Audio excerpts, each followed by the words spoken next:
Hello. All right. Good.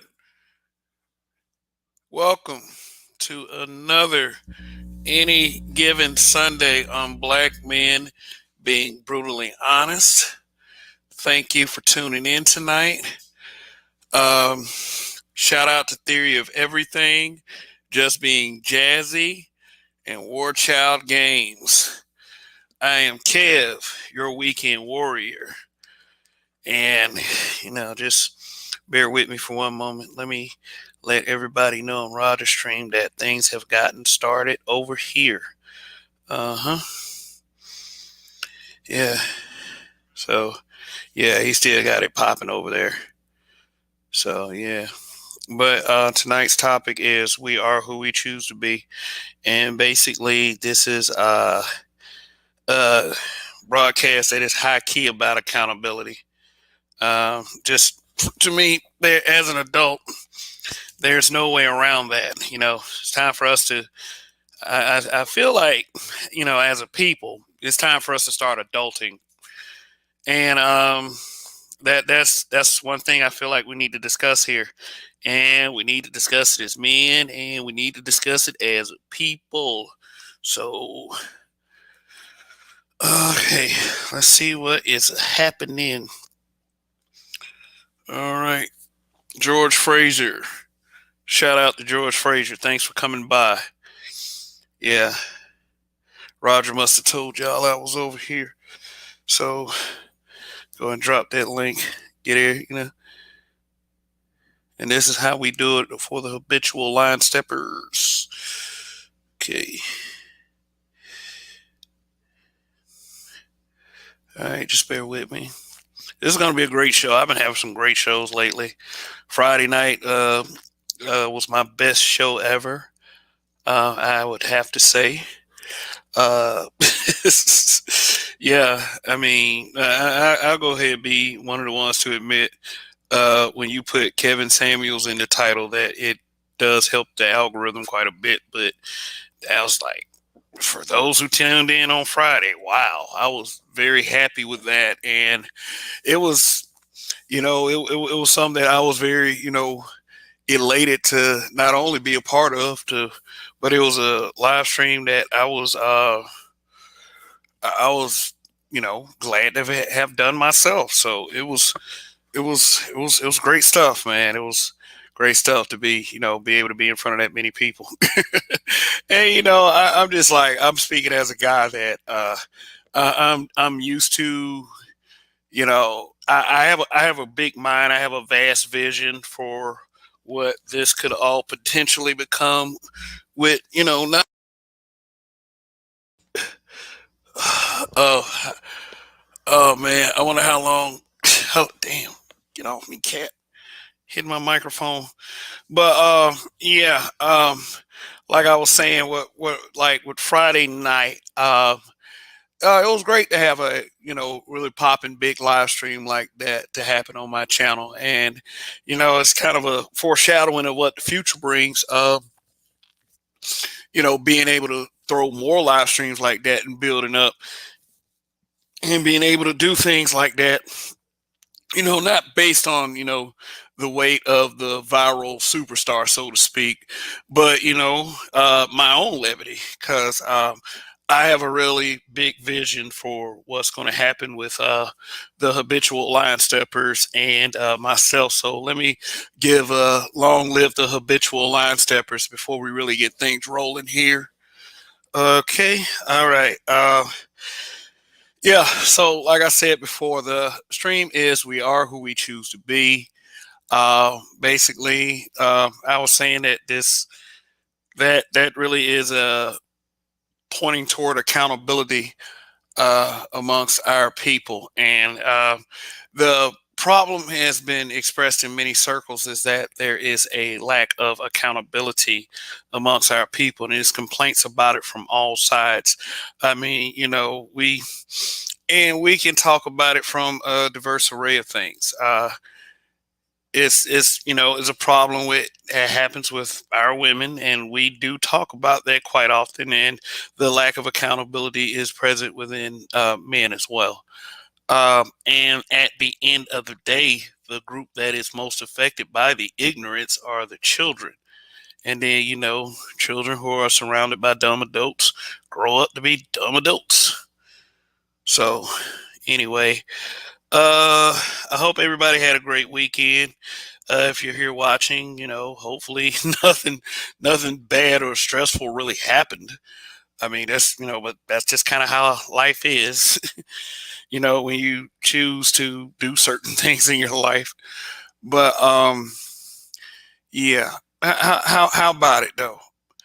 How about, like, I don't know, when a person says that it's because of this person and that person, I'm the way I am. Hopefully they haven't said that after they've murdered someone.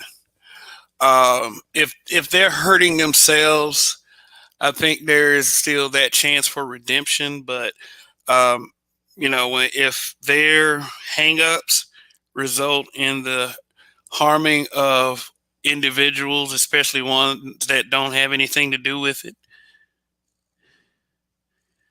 then there's no excuse for that. I mean, think about it though. If someone punched your kid in the face, or something as horrible as rape your cousin, and and they came and told you in handcuffs that, oh, it was because something such and such happened, would you care? Would you care? It's like, oh boy, something happened to them. Would you go back and tell your victim family member, oh, that's what they said? Is that it? Um, I they went through something as a child. I don't know. I hear the whole mental illness cap when somebody does something horrible in our community. Like, say for instance, I don't know, a single mother snaps off and kills her child. Yeah, those stories are more rampant than often. I mean, it's quite depressing and it's very morbid. Um, I see sisters retreating to the mental illness excuse. Now, I'm not going to deny that mental health is something that needs to be covered in the black community. But as far as I'm concerned, once that means that a child has to die, then that's it. It stops right there. I mean, go to hell. You can go to hell like the people who are intentional murderers. Because, I mean, like, nothing can. I don't know. But let me look at this. Let me look at this chat. Alan. Hey, Kev. How it goes? It's Sunday. Stay blessed. Twister grenade sucker. Shout out. Relationship fluid homosexual feeling. What's up, guys? Thank you. Okay. Yeah, it's gonna be that kind of stream tonight. It's already damn developing and unfolding. So yeah, let me put that comment on the screen. Hey, y'all messing with me already, man. Oh shit. All right, all right, all right, all right, all right, all right. Okay, okay. Hmm. You are who you choose to be. Okay.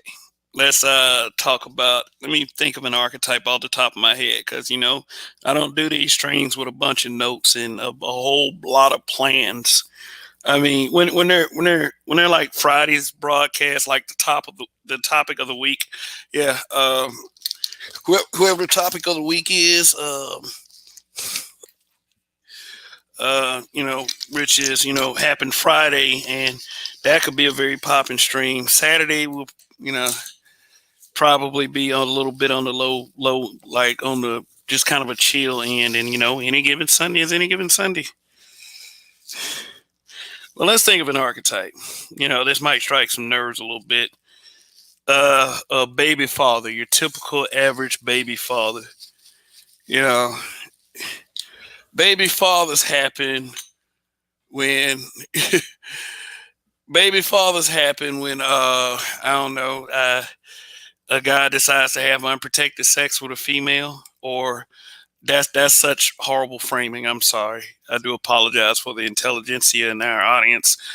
Um, when two people get together and have unprotected sex without the confines of being inside of a marriage, is that's making a choice. That's two people making a choice, because you most certainly can't blame the child. You can't blame the baby that comes along with it. No baby asked to be here. Ask them when they're born. See if you get an answer. Yeah, that's making a choice. So that whole he should have wore a condom thing is like, maybe you should have required. Maybe you should have the standard. You know, Nobody enters you unprotected. See, when I often think of that, when I often think of, hearing the blame that black men have to take because he supposedly got a girl pregnant. This is the kind of stuff that I think of. I think of, hey, you know what? Any woman that really lets herself get finagled, I'm trying not to curse, as much, because I mean, whatever. Uh,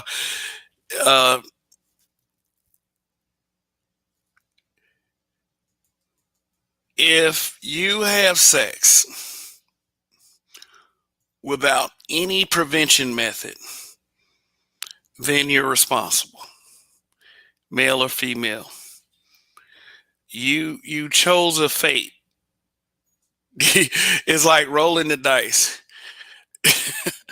when you have unprotected sex, because you really don't know the person on the other side. You're either going to get an STD, you're either going to get pregnant, someone's going to get pregnant, who's ever biologically fit to do so, or nothing. Those are the three choices, basically, when you have unprotected sex. And every adult thinking female, or every person that decides to cross that line willingly, you chose that path, period. You chose that path. Whether you felt like you needed to be led into that choice or not, that's just what it is. So, see.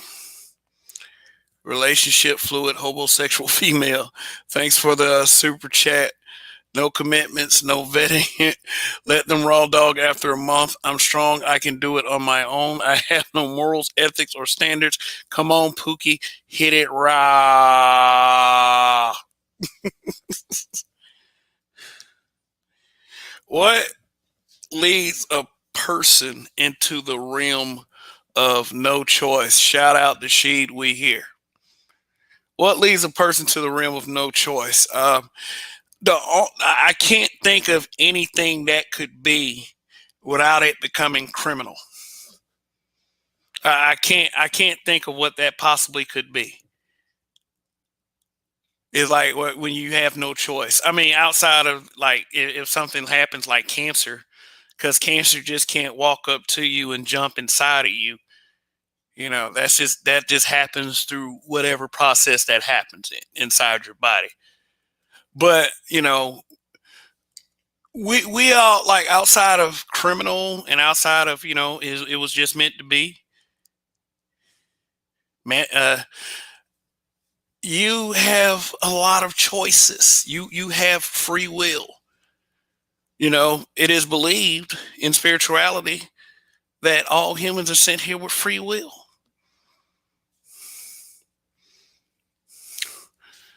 In other words, can't nobody just get you pregnant. You have to make the choice for that to happen. I don't know though. I don't know. It seems like common sense just is just falling to the wayside these days, and it just gets tiresome.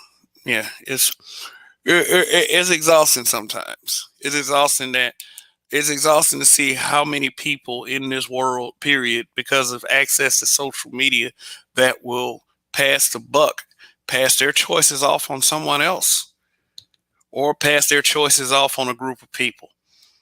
Their choices now. Horrible, horrible projections all over the place. For what? For an image?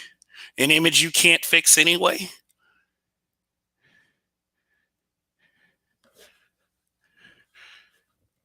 You can choose to be pleasant.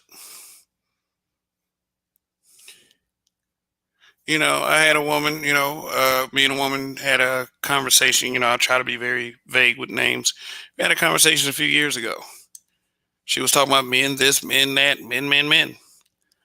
I gave her the most simplest statement that I could give her at the time based on the contents of the conversation.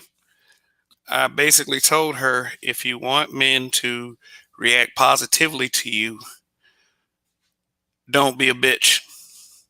In other words, I was telling her to choose not to be a bitch.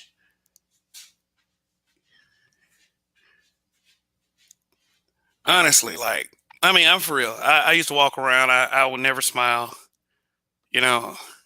And how many people on a daily would tell me to put a smile on my face?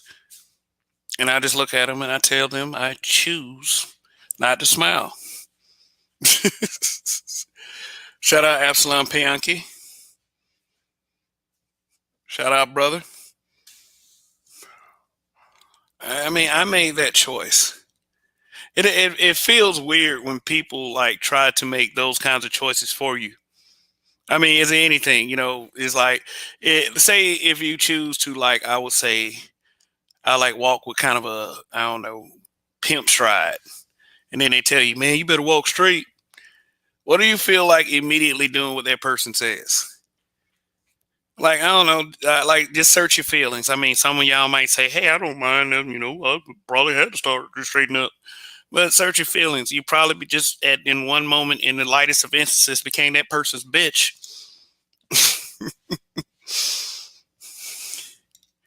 So, and then, we have a group of people, certain group of people, and I'm sure that we're going to get into this, much later on, that chooses to behave a certain way.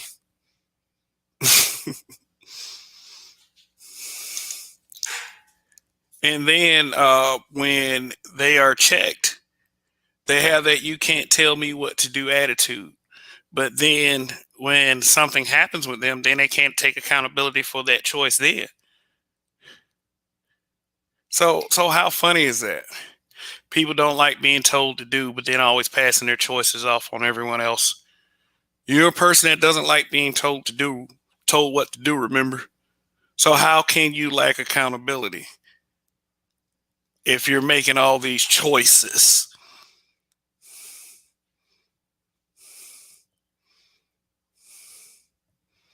Yeah. First there's the choice,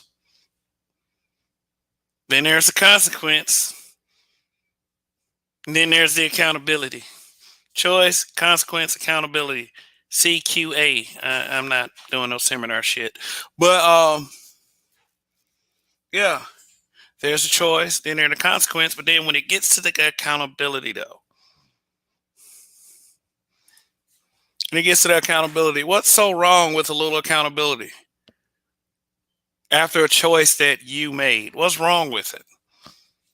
What, is it gonna kill you? Are you gonna become constipated for a few days because you had to eat some accountability and you couldn't digest it? What is so bad about that? What is so bad about accountability? Okay, okay, I got her pregnant. Two people did it, but if you say you got her pregnant, it's accountability. What about the females? I open my legs. I let them skeet all up in me. Yeah, I did that. I don't get it. You know, love to say you had the best pussy, but it's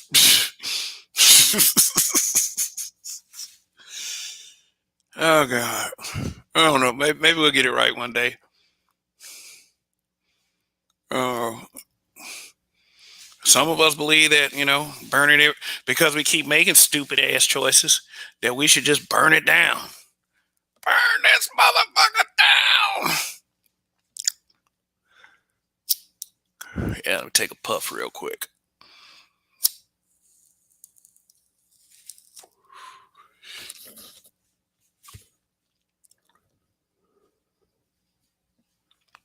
See, that choice was simple. Ugh. But it didn't hurt anyone. But think about it. All of this gender war stuff, all of this, all of these back and forths, all of these arguments, think about it, fellas. Like it's black men. If you ever had a homeboy that was killed, went to jail, all of that started from a choice.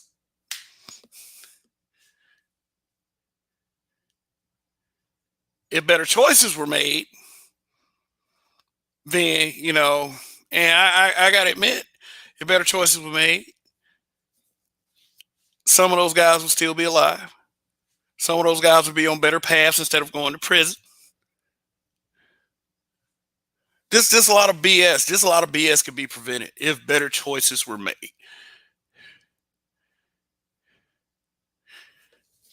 But we are who we choose to be. When is it not a choice? When is it not a choice? When is it not a choice? When is it not a choice?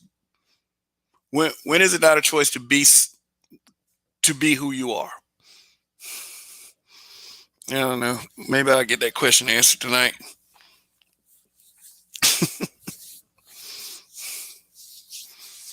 Hmm.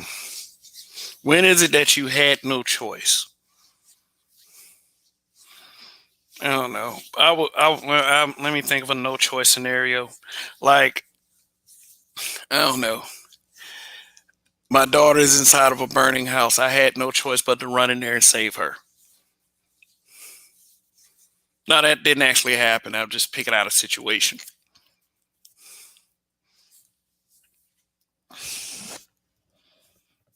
Or, I don't know, homegirl talking about I needed $50 real quick, and the homeboy over there looks desperate. So, you know, I had no choice. No,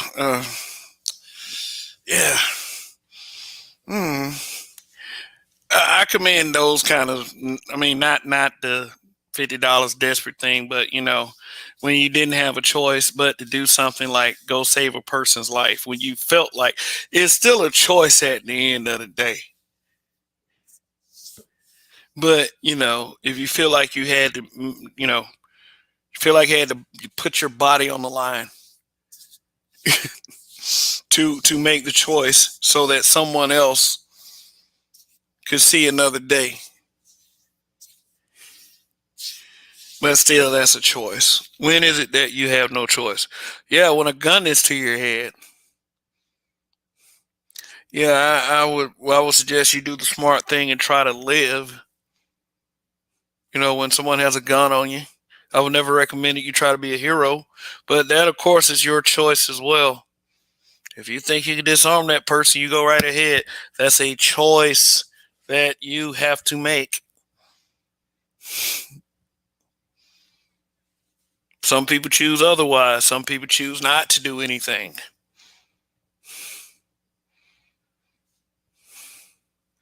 So, in theory, is everything a choice? I need to put that question up. I'm gonna put that question up on a banner. Is everything a choice?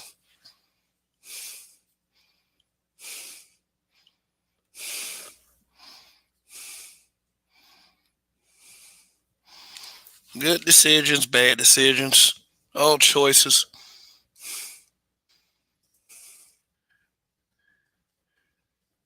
Yeah. So anyone want to ask me a question? I'll go ahead and I'll go ahead and interact with the chat for a little while till more people get in here. You know, it must be heated over there. Let's see, is everything a choice?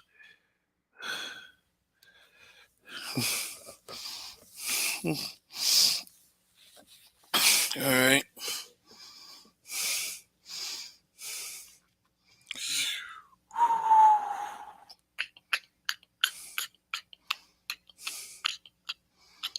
Is everything a choice? Look at that. Go ahead and watch the chat for a little while. This broadcast is going to be quite some time. Mm-hmm. Yeah, I've been watching some interesting stuff this week. Uh, I'm not. I'm not going to say any names in this, but I'm going to tell you a situation where I've seen this kind of thing before. Um, someone, from what I hear, like there's some guys that are in this sector of YouTube. They're kind of a PhD clique, and someone had something very critical, like a lot of critical things to say about it. And I'm sitting up there like, why would you want to say anything bad about people who can bring a level of education to this sector? I mean, what is the purpose of this sector? Is it, are we trying to be productive, you know, or increase awareness, just encourage and empower black men, stuff like that. What is more empowering than the act of self accomplishment? But you know, being highly critical of someone who has good intentions, that's very funny to me. Or because they fit in a realm that is stereotyped as being lame. These are educated men and women, by the way. All right. I don't know. I used to, I grew up Catholic. So I belong to one of the church organizations. And it was a group of men, and we did community outreach. We did things like we fed old people on holidays. I mean, well, retired people, I should say, and senior citizens on holidays. We mentored children, things like that. But internal, like we used to have these kinds of we used to have these kind of group discussions, get together. So one of them said something. So one of them said something to my dad, because my dad is like, he uses good diction in his speech. Like, he has a hell of a memory too. But he's one of those well-spoken people. And the guy was like, as my dad was walking out, dude kind of said this remark under his breath. Oh, educated Negro, we don't need nobody like that in here. Think he better than us. And what resulted was in an argument that almost resulted in a fight. That would have been a slow fight, but it's just the whole point of that mentality right there. It's that mentality right there. I mean, I don't know. I don't know the guy. Whoever was critical. I don't know, and I'm not trying to sneak a diss or anything like that. But that's negatory. That's negatory. So I mean, choosing to try to dumb down the space on the fact that there are someone that has a lot of valuable information to offer. It's like, what are you here for real? What are you here for? Now, I made the choice to be here, but I didn't come here to be at war with everybody. But I don't know, why are we like that? Why are there a certain group of men in our community that are like that, that make the choice to be against men just because they feel like those men are just a little bit smarter than they are? Why are we choosing to be that stupid? Now, not talking about the guy in particular that did this.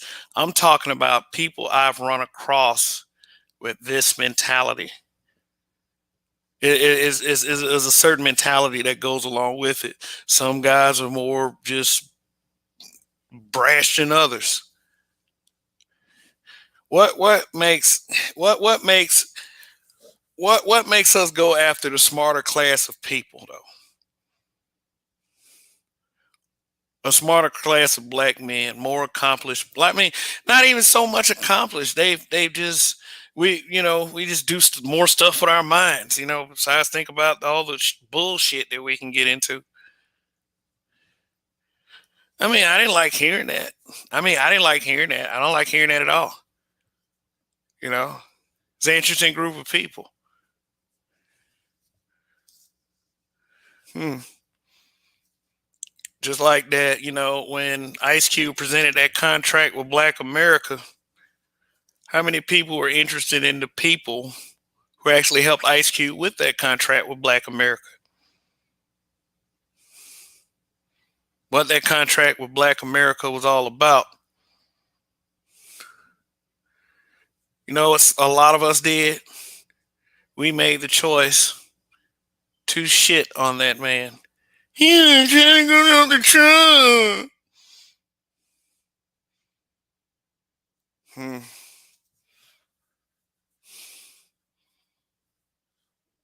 What a horrible thought. Horrible choice. The way we chose to treat some people who try to help at least. Why do we do that?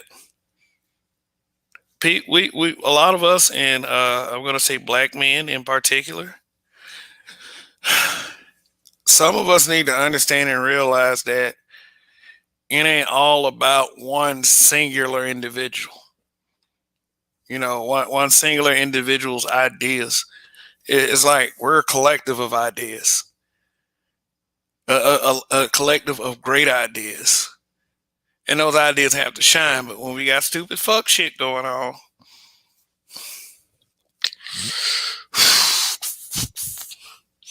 I don't know. I just got a couple things on my mind.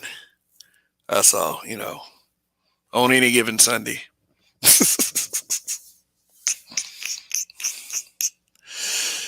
Yeah, we are who we choose to be. Hmm. Yeah. Do we choose to be broke? Yeah. Do we choose to be broke? If you're watching this and you broke, do you think it's your choice? Are you broke because of something else? Someone else? And if it is because of someone else, what was your part in that situation to create that brokenness? Are you willing to take accountability for it? Is it anyone's business that you're broke?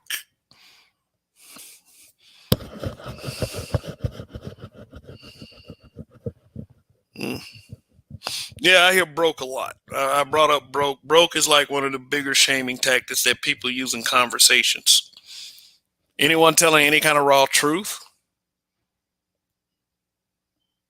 they always got to say something, bad about that person if they don't like what that raw truth is.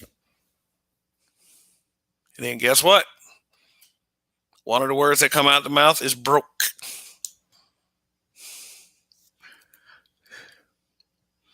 And I really hate to just make this dig, and I always try to take this swipe at black men, but it's always going to be black people as a group. Economic, like, yeah, this is about black people now.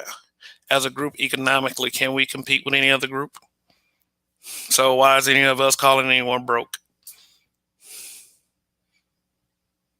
But there are a lot of irresponsible people out there that are just broke because of irresponsibility.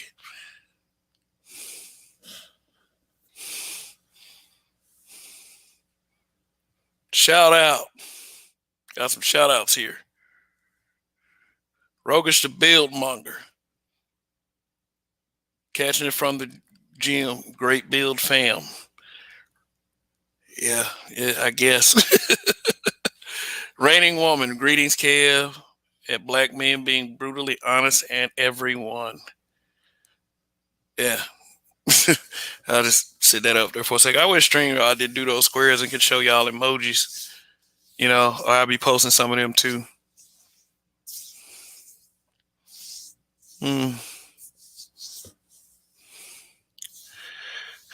Okay, I can think of when it's not a choice. Yeah, I'm going to go ahead and throw one out there. It started from a choice, but then it kind of like hardwires you to take it out of the realm of choice when you are a crackhead. And that really is, I used to talk about crackheads back in like the early 2000s.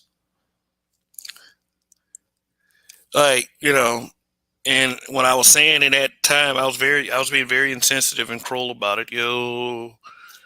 But what I was saying at the time is I don't understand why there are any new crackheads. What I meant by that at the time was the crack era had already happened by then. And you see about a bunch of fucked up little people running around here, don't know why they're so fucked up. They just are.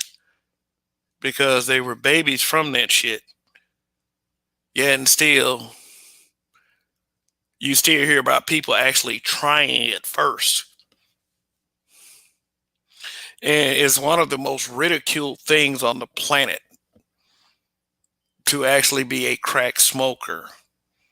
Unless, of course, you're Keith Richards. Then no one gives a fuck because you're a white man that can play a guitar. Why would anyone in any modern day, in the early 2010s, in the 2000s, even in like the late 1990s, would ever try crack for the first time? It's a dumb choice. Hey man, they try this stuff right here. It's like, what is it? Looks like crack. No, yeah, put it in your pipe and smoke it, buddy. It's so good.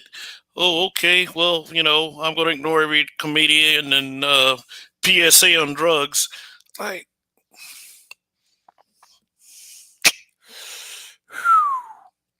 I know I'm saying a lot of random shit, but it's a picture. Trust me, it is. It's a picture.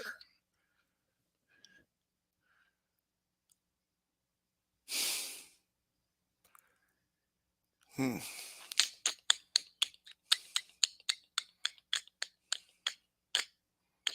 All right. That movie, He Got Game. That movie, He Got Game. As soon as Denzel Washington got out of jail, got out of prison, he ran up in a prostitute raw. Very bad choice.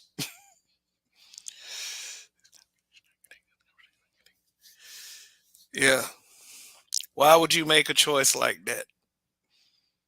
Could you ever, I don't know, could you ever get so down in your life? And maybe it was just the fact that, he was in prison or whatever. And just for the record, I still haven't completely watched that movie from beginning to end ever since it's been out, but I just remember certain parts or watching certain parts. Like Denzel Washington that had the afro that didn't match anything. Like, yeah, but I do remember that part. Because I just remember the people that were watching it with me saying, "Oh, he ran up in her raw. Oh my god." I was like, "Yeah, that was a horrible choice." I mean, but it was like the early '90s. I don't know, how did all this self awareness leave us? I mean, is indoctrination is the programming that bad? Kevin Murray, shout out. Paying for it is a very bad choice. Oh, tricking.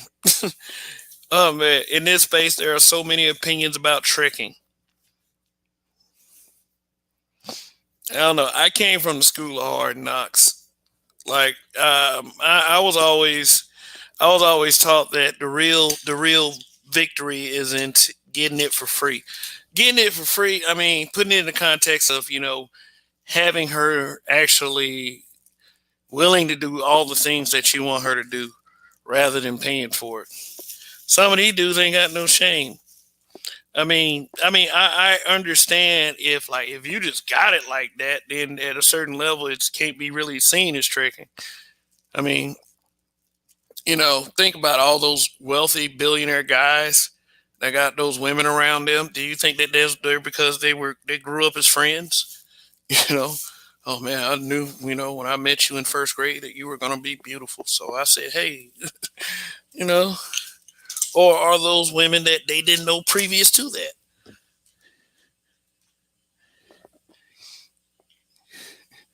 You know, I mean, like think about it. Think about it. Do we look at wealthy billionaire guys and rap stars that have girls around them? You don't call them tricks. You call them powerful guys.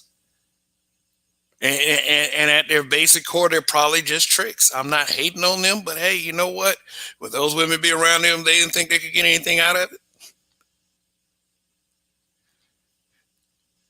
Or can power work alone?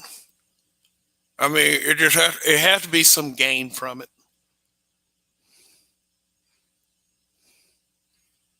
You know, I actually heard the term power tricking before. Any of you ever heard that term? Power tricking?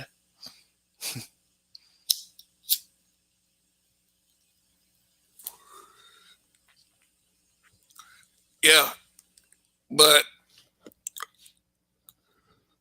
let's face it. Some of us ain't those guys in this space. The ones that be talking about tricking and trying to justify it. And I understand because it's like why deal with a headache? Why deal with actually having to talk to someone and say some words like, "Hey, how you doing? What was the last book you read?" Something like that. Yeah, that's a panty dropper right there. Okay. Shout out to my habitual line stepper brother Donnie. Yeah, he runs the channel You Ain't Shit for Watching. Go check him out. He's been putting out some short videos as of late.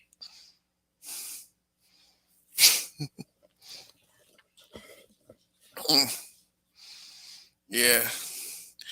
Yeah, but really, is there any real power in tricking? Like, I guess it's power in the almighty dollar.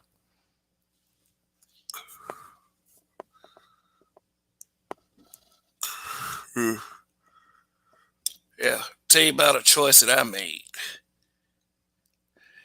Hmm. I made the choice to be brutally honest when I come to platforms.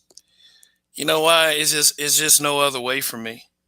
Period. Is no other way for me. I can't see any way out of it. It's just like I can't BS.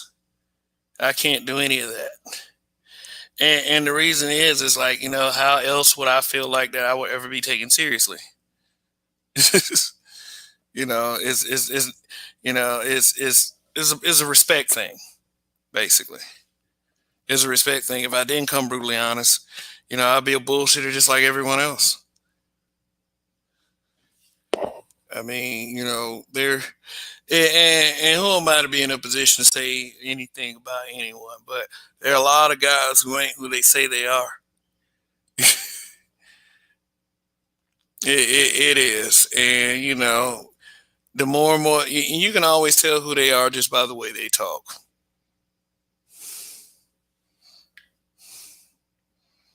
Hmm. But anyway, you see, Long live the habitual line steppers, brother man. long live. What's going on? Man, just Hard worker, hard yeah, working man. like a slave. Um, yeah, I know I heard you talking about tricks and power tricks. It's funny.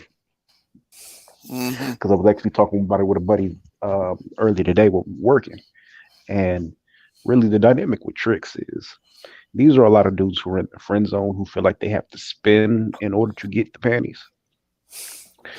So they'll be the dude that she calls over to help hang some shit up, and then the nigga she's fucking comes over 10 minutes later to hit.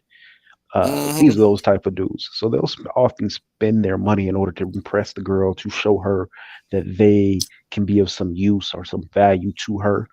And oftentimes, a lot of these dudes don't even end up hitting. Or if they do, the chick finally throws him some just to kind of keep him on the hook a little bit longer.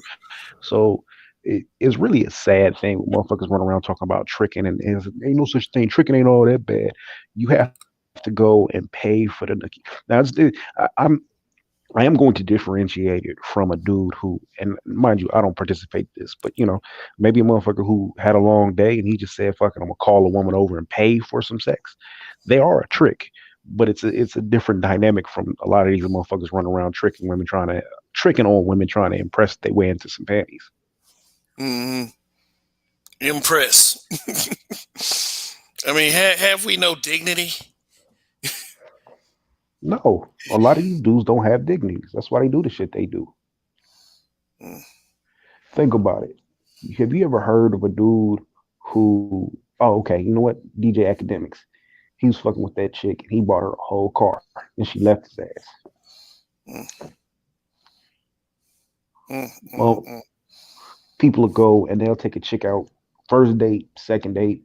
They'll take a chick to Roof Chris, spend all this lavish money on it, right? Money that they wouldn't ordinarily spend. Like if they were going out to eat, with their long term girlfriend, they would be taking ass to Red Lobster or Long John Silver's or something on a lower scale, right?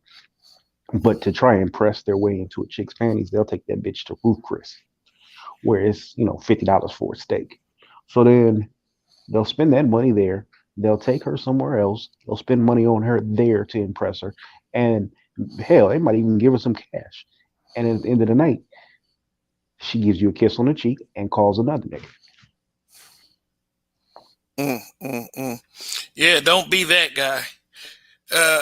And let me ask you a question. Do you think this space should be used to teach guys to avoid being that guy? Sheet is in the back, but Oh, you oh. know what? I've seen. I actually did a video talking about tricking. A lot of these dudes are stuck in that position, so they can't do anything else but be that guy. So when they start talking, all they know how to do is talk about being that guy. Like you hear a lot of these dudes who are aficionados with the passport, right? And rather than them just going on a trip, a vacation, and go out and see some different shit, and they get there and they start talking to women, um, they go right to the brothels, go right to the whorehouses, and start paying these bitches. But when they get there, they try to portray the image to you that these women are just running up to them off of GP. Oh, Spanish women love me. Oh yeah, but you in there in Dominican Republic where all the prostitutes are. Oh man, these Brazilian women love me, but you at a brothel. Of course they love you. They you spending money. A lot of these dudes had that problem where they run this narrative of they are the pimp of the century, the Mac of Macs when they leave the country, and really they just out there tricking, paying for pussy. So let me ask you a question. If they just make the choice to say words and talk to these females, do you think that they could do better? Despite the Real fact, that it might look like an old cartoon or some shit, uh, reality is a lot of these dudes can't talk to women. So um, I think Edward said something the other night. Like if he was to ask me, how did he go get this female, my response would be go talk to this woman, but it would be in the manner of if you had to go get into a fist fight, go fight that nigga. You're supposed to go out and learn the skills to fight, right? You get one fight, you kind of learn something, two fights, you learn something, and over the time of doing it, you become an expert in that craft, right? When you start talking to women, you can become an expert in talking to women, and things come second nature. You start learning out ticks. You start learning out verbal patterns. You start seeing she twirl her hair, so you figure out you can keep going in this direction. Shit, you can get away with. It becomes it's a skill like any other. Okay. Shout out to Mr. Mister. Thank you for the super chat. Much appreciated. Uh, he says, I love a nasty girl who eat off the dollar menu. All right. What about you, Dunny? Damn right. You know how many chicks I don't fucking took them to the dollar menu? Hey, let me get two hot and spices. And you want some fry? Yeah, let me get a small fry. And we go back to my spot. You know, that just means that she want to get down to business. Yeah, just real fast. Yeah, just swallow this. Cheat, what's going on, man? What's going on, fellas? Cheat. Can you hear me? Yeah, we can hear you. I can hear you. Yeah, man. You know, a lot of guys get friend zone, man, and you know they don't know how to rebound it. You know, they kind of get lost. When it comes to those guys that get friend zone, that's it. They might as well just stop messing with the girl, stop talking to them, because you're always gonna have them in that same light. Even what Donnie was saying about guys, you know, they get put into a position where you like the handyman. You know, she called you to come hang up pictures. She called another guy to come fix the toilet. And then ultimately the boyfriend come home like, baby, what these dudes doing? hmm you hear how many you know how many times I've heard of a nigga talking about he done went over and did some shit for a nigga or for a chick, and then like girl got stuck on the side of the freeway, so he went out there, changed her tire, um, helped her out, did everything for her. I think he gave her a little bit of money to change the tire, and she drove right on to go get some dick. Imagine she drove to another nigga house to fuck him. And she called another nigga, the friend zone nigga, to come and save her so she can go get to the dick. Oh, I know one worse than that.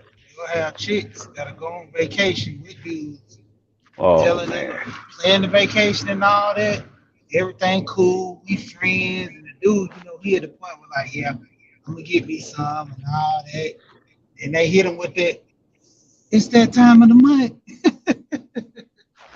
Oh man. You know, I have a friend, he went viral. So he's a power trip. He took a chick on a trip to the I want to say the Maldives. And yeah, he took her on the Maldives, and basically he was talking all that sex shit all beforehand, and they got there, and the first night she had a headache. I think the second night she had a tummy ache. Third night he kicked her out. So chicks be trying to run the gamut, but because they feel like they can pull the okie dokie over on you. You know, it's certain dudes that they play those type of games with because, you know, ultimately, if a dude let you take so far, you know, they willing to test the time, you know, how far they can take it with you. You know, I done had girls sit there and say, yeah, you know, this dude cool right here. You know, he be shooting me money. You know what I'm saying? He be looking out for me. And I'm like, you sure dude don't like you? Nah, he just my people. We've been knowing each other for a long time. Then the dude pull up and you see why. You know, he been around there trying to, you know, be the rebound dude. But somebody done told him back in the day that yeah, when she break up, she gonna be gone. She gonna be some. You know, that's that misrepresentation for a lot of these Yeah. guys that really don't have no game. You know, this is what the guys are trying to teach them about game. And the guy, it's like a guy trying to teach me how to be a Mac and don't got a girl. You know, you trying to tell me how to pick up a chick and everything and try to court chicks and stuff, but I ain't never seen you with no girl. You ain't never had no girl. You know, you doing your research on YouTube and telling me stuff off of YouTube, showing you the man. You know, you can look a certain way, but you know, if you can't do it in real life, it ain't good on paper. Yeah, that's what it is. Motherfuckers giving advice that they can't enact themselves, right? It's like a homeless man giving you stock advice. Fuck, I want to take stock advice from you for. A lot of these dudes are stuck in the friend zone and they're giving you advice on what to do, and they don't know what the fuck to do themselves. Yeah, that's even like on Cooter's channel one day. The guy was on there and he was arguing with Kuda, asking him. He's like, man, why are you going over this stuff with guys? You know, showing them body language, you know, certain little things to talk about with women. And just like Kuda told me, he's like, most of these guys don't got dads. But he was like, we not talking to teenagers, man. We talking to 40 and 30 and some 50-year-old dude. And he was like, dude, you think there's dudes that are in their 50s that haven't really talked to a woman, really? I said, dude, I mean, it's one thing to work with a woman and say, hey, it's another thing to say, let's go on a date, you know, and check the body language. Is she feeling you or not? Is she trying to get a free meal? You know, a lot of guys don't know about it. You know what? I think there is a older population that is lost because I've had conversation with dudes, and it's amazing to me to think that like I've talked to dudes and they told me that they haven't had sex with more than 10 women, and they'll be 35 years old, 40 years old, and they've told me they say, oh no, I've only had sex with maybe 8 women, maybe 9 women, and the shit blows my mind because I was at that number probably, you know, my second month of fucking. Yeah, they might have been late bloomers, or, you know, they kind of been saving themselves, you know, to a certain time. I mean, I don't know. Watch it. Okay. All right. Let's go this direction with it. The black men are supposed to lead direction. Okay. How are we as black men responsible for the choices of black people? You know, because I think honestly it's a ridiculous assertion. If I'm laying in my bed and then something happens on the other side of town, like some dude shoot up a neighborhood, then why are we as black men accountable for something that I slept through on the other side of town? Black men are supposed to be Power Rangers. You ever seen you remember which one of y'all have seen the Power Rangers? Y'all remember the original OG Power Rangers? Yeah. Zordon called these motherfuckers in to fight some teenagers, some kids with attitude to fight evil forces. And he said, here's your morpher. You're going to be given superpowers. You need to go out and it's now your responsibility to save the universe and this city and everything else. That is what black women have done to us years ago without us ever knowing it. It is your job to have spider senses and know when some shit is going down and go out there and tell the young black kids that they raised to do that shit, to not do it, and they need to do better, and you need to protect everybody. It is your job to go out and be the Power Rangers of the black community. Yeah, you say why the Black Ranger got to be black? Hey, you know what? They made him Asian in that movie. Would you rather the black guy be the Yellow Ranger? Or I mean, you know, or the leader possibly, you know, but we can't ever put ourselves in that position. But yeah, that's the dynamic in my opinion. They want us to go out and fight battles, dress up as crime fighters every night and go out and protect the community. And my decision. I mean, and then why can't my decision be to protect my own? What if I'm not protecting other folks and something happened to my own? Then what I'm gonna do? I can't waste my time with other folks. Batman doesn't think like that. You need to be more like Batman. Don't you see all these white superheroes running around? It mainly starts in the community, you know. If we police our community kind of, you know, with the younger guys, and we kind of spread it out, you know. For one, I can't deal with what's on the other side of the street or all the way around the corner, but I know in my household, I can show my boys a certain way to where they can, you know, be related to the things that are going on in society. Say, you know, show them how to do that. I mean, as far as my doorstep, people who are willing to listen, yeah, but I'm not Superman. I'm not saving the whole world. And even if all the black men, which they said that there ain't many black men in the whole United States in general, like how are we supposed to save the country? How are we supposed to save the community? For one, unless we on one accord.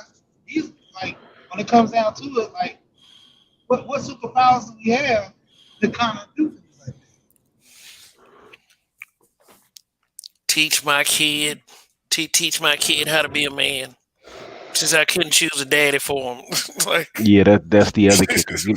It's funny because so when I was teaching these kids fighting, right? mhm. It was teaching boxing. I had a mother come in. I shit you not, this was the craziest shit I had ever heard.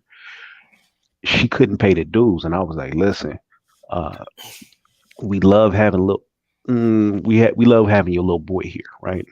I think he's got a lot of potential, but here's the deal: we're not a charity.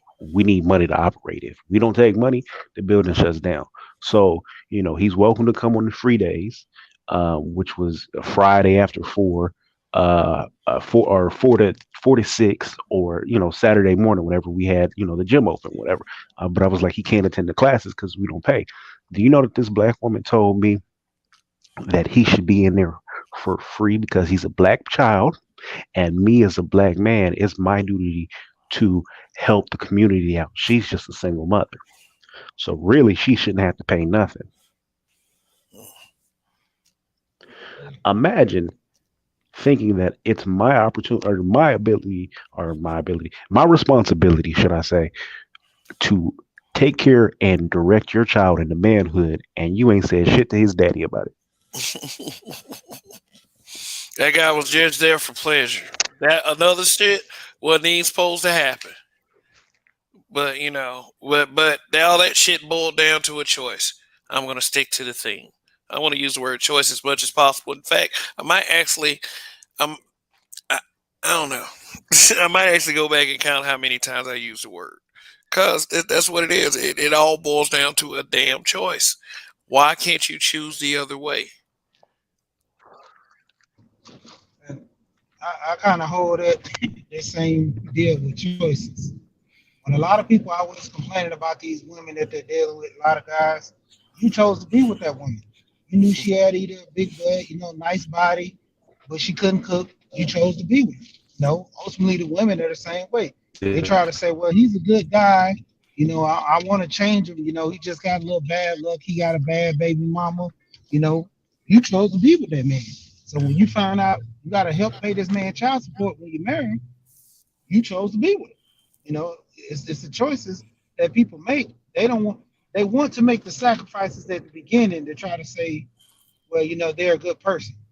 But once the sacrifices get too great, then they start coming to the issues that these people ain't shit to their standards. Hmm. Yeah. What about when you make good choices? How you people react when you make good choices. It's kind of like being in Bizarro Land, or Canada. No, I'm just say that as a fan of sports, but I mean, in Canada, the fan are strange when they, it's like, I watch, I used to watch wrestling very heavily. So whenever they went to Canada, what would happen was the bad guy would all of a sudden get all the cheering, and the good guy would get booed. That's how we, as black people, kind of react Honor to roll, uh, graduate time. your Borgin. Your Borgin. More like that Pastor Troy song, that vice versa, with everything you thought was good. Oh,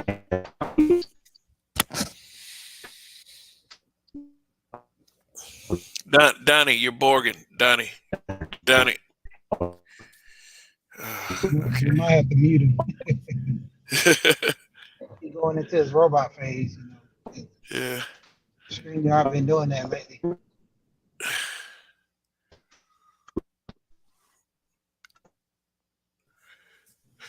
Oh, I might okay. have a bit of R2D2 going on. Donnie. Okay, well, yeah, the show. I gotta go on with the show. Like what I was trying to say is like, okay, we as a people sometimes looks at the bad person as the good person and the good person as the bad person. Say, for instance, like I would say the Pookie versus the educated lame narrative. It's like, it's like whenever it comes up in a lot of conversations, it's almost as if people are defending Pookie. Now, Pookie should not be used as an excuse not to get sex. I would admit that. I would admit that. But when it comes to the standard of that relating to Pookie, they'll be like, well, he had a hard life. Compared to you, you went to a good school. You graduated from high school, went to college. This guy barely graduated from high school, if he did. So, kind of give him a break. This guy, man, he tried. He kept falling short in life. He had baby mama problems because, ultimately it wasn't the women. It wasn't the women's fault. It was. I mean, it wasn't his fault. It was the women's fault. They kept coming at him. That's why he was having so many babies. Man, listen, this is just a case of women want their cake and they want to be able to eat it and they want to be able to throw it up and keep their physique. Like, like that's the only way I can even think of it. They want to sleep with the nigga that they know is a bad choice. I know is a bad choice. And then when the I'm pregnant happens, they want you as a black man to come in and say, hey, listen, Nuck Nuck, listen, I know you run these streets. I know you got all these women that you fucking around with, but you got Sharkeisha pregnant. So you need to be a good man. And they want Nuck Nuck to go, you right. You right. All I needed was a black man to say, do the right thing. And I do the right thing. That's what they have in their mind. And that's how they want the world to react. So when don't nobody say nothing to that nigga, or they do say something, he still behaves as a fool. All of a sudden, they're no longer at fault. They're exempt because a black man was supposed to come in and do something about it. A black man was supposed to get his shit together when he had kids, even though you knew he had three kids before you, and he wasn't shit. You know what? You know what they used to call guys that used to rescue people like that? They used to call them Captain Saver. And one end you're shaming the guy for saving him, and the other end you want to be saved. Like, what the fuck? I can't. I mean, and I'm not saying that's why I'm not going to sit there and try to save everyone. I try to save who I can, but the odds of me being a 40+ guy, putting my body on the line to make the choice to save anyone that I'm not directly tied to, that's probably not going to happen. I need to save everything I can for, the people that really matter, not someone that feels like that they're entitled. Now, remember that woman on social media that was like her cousin almost got abducted, at the gas station, and black men should make the choice to, protect black women, and even if you got to walk all of them to their cars and some shit like that. It's like what is like, even if you don't know her, follow her to her car to make sure she gets there. What do you think would happen if you followed every woman to their car that you see? You'd probably be pepper sprayed at some point. Police would have been called on you. You'd have been a creepy nigga. What niggas? These niggas ain't shit. Why are they following me to the car? He's thirsty. All right. Shout out to TJ Quick. Nobody want Pookie leftovers. LOL. Shout out to Kenny B. Shout out to Bay Blotter News. I know it's you, Coffee. But go ahead, Coffee. What's going on, Mr. Nino? Hey man, thanks for inviting me up again tonight. Tell me so that I'll know exactly what the topic is tonight. So I can kind of stay on it. Oh, okay. You wanted him, the guy that actually wants to stay on topic. Good. Set the tone, brother. The topic is we are who we choose to be. Or you are who you choose to be. Sounds good. I'm just gonna sit back and listen for a minute. Okay, awesome. Thank you for your support. Yes, sir. All right, shout out to Darren Jones. Nope. He says, don't know what that means. Offer some clarity, sir. What do you say? No, he said nope. Or something He like might that. have been talking about something. Yeah, But something in particular. It's all good though. Thanks for watching. Thanks for tuning in. no, but I think everything's a choice. I think a lot of women think that whatever choice they make, it's supposed to be cleaned up like a child, Mm. and that's part of the problem we have in our society at this point. Hmm. Yeah, now taking a different route, you always hear people say, well, they had no choice. It doesn't matter what it is, from a woman saying she wasn't treated right, she had no choice, all the way down to the alphabet community. Oh, he was like that when he was 3 years old. He had no choice. I believe you have a choice. Mm. Cool. Okay. Well, I don't know about the alphabet community. I mean, if you're born gay, I have some friends, so they tell me little stories like, oh yeah, no, I knew when I was like 4. Oh shit, okay, well damn, all right. So I don't know on that end, but I think when it comes to being a grown ass person making choices on a sexual level or choosing to be with a woman that's no good, etc. These are all choices that you made, and they're bad decisions. I agree with that too. Yeah, you do have a choice to say what you want to be around and what you want to be in. The environment you want to be in. All of that. I really feel that. You know. Right. Like I just had a conversation with my sister not too long ago, and I told her, because she does these little mannerisms and she thinks it's cute, and I said, look at your friends, look at the women that you know who are older who talk like that. Do any of these women have husbands? And I said, don't answer that. I said, the answer is no. But the main point I'm making here is all of this is not feminine characteristic. This is ratchet shit. This is ratchet behavior. You weren't raised like that. You're running around with your hood rat friends, and your hood rat friends are teaching you this shit. They don't behave like this when they're with their boyfriends, do they?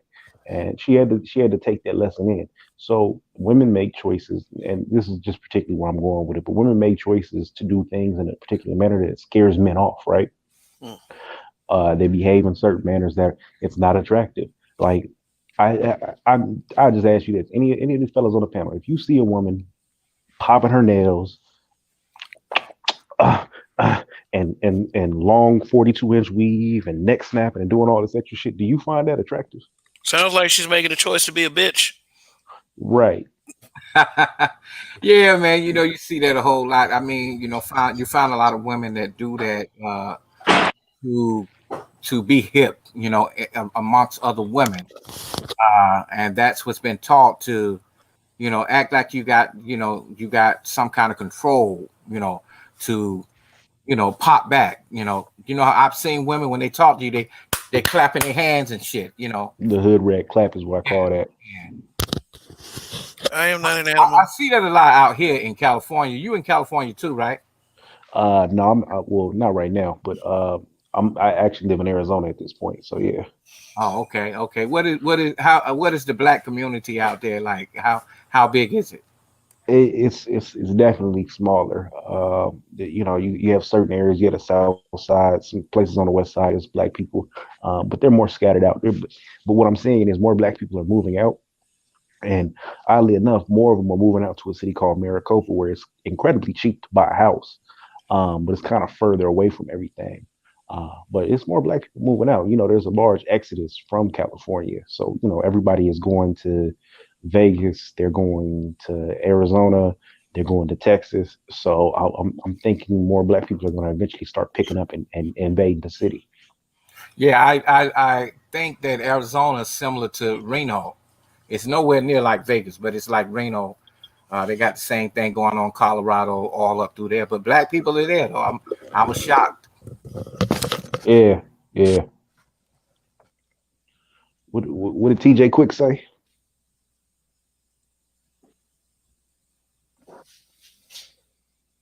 I would have to talk about that, TJ Quick. Uh, I don't know, man. You could do everything everything right in your family if you are a father that's in the house, not just a man, but a real father in the house, and you got a halfway decent ass mother. sons are supposed to be, raised by their fathers. So I know some guys that were really good fathers, and their sons still turned out however the fuck they want to be. As a prime example, we do have one guy that's in this group. He spoke on how hard-headed his son was. He had to kick him out. So you could do whatever you could beat it in your son. He ain't gonna be what you want him to be all the time. Well, you know what? What I think with the son. Hello. All right. Yeah. No. So I think with the son, the aspect to that is, you got to understand when you have a son, it's your way. It's you raising your son up. You're raising your child up. Hell yeah, your daughter up too. Male and female child. You raise them up in a household, so you have some structure and environment. Have you ever been to the projects? Anybody? Yeah, I didn't grow up in them, but I hung out in them all the time. And the kids from the projects like to be at our house. Right. So when you go out to the projects, there's a bunch of them kids in the projects. Most of them ain't got no daddy there, right?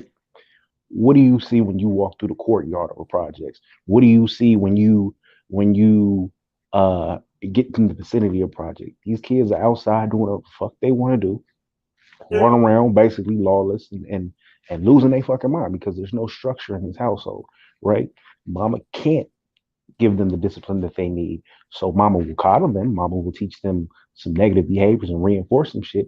But if a father was there, just like in my father's household, it wasn't no like, man, listen, I want to go out and play. Well, such and such go out and go play. Well, such and such ain't got no mama or ain't got no daddy. So nigga, bring your ass to the house. Be in this motherfucking house before the street light comes on. I'm gonna be in your ass. What you want to do?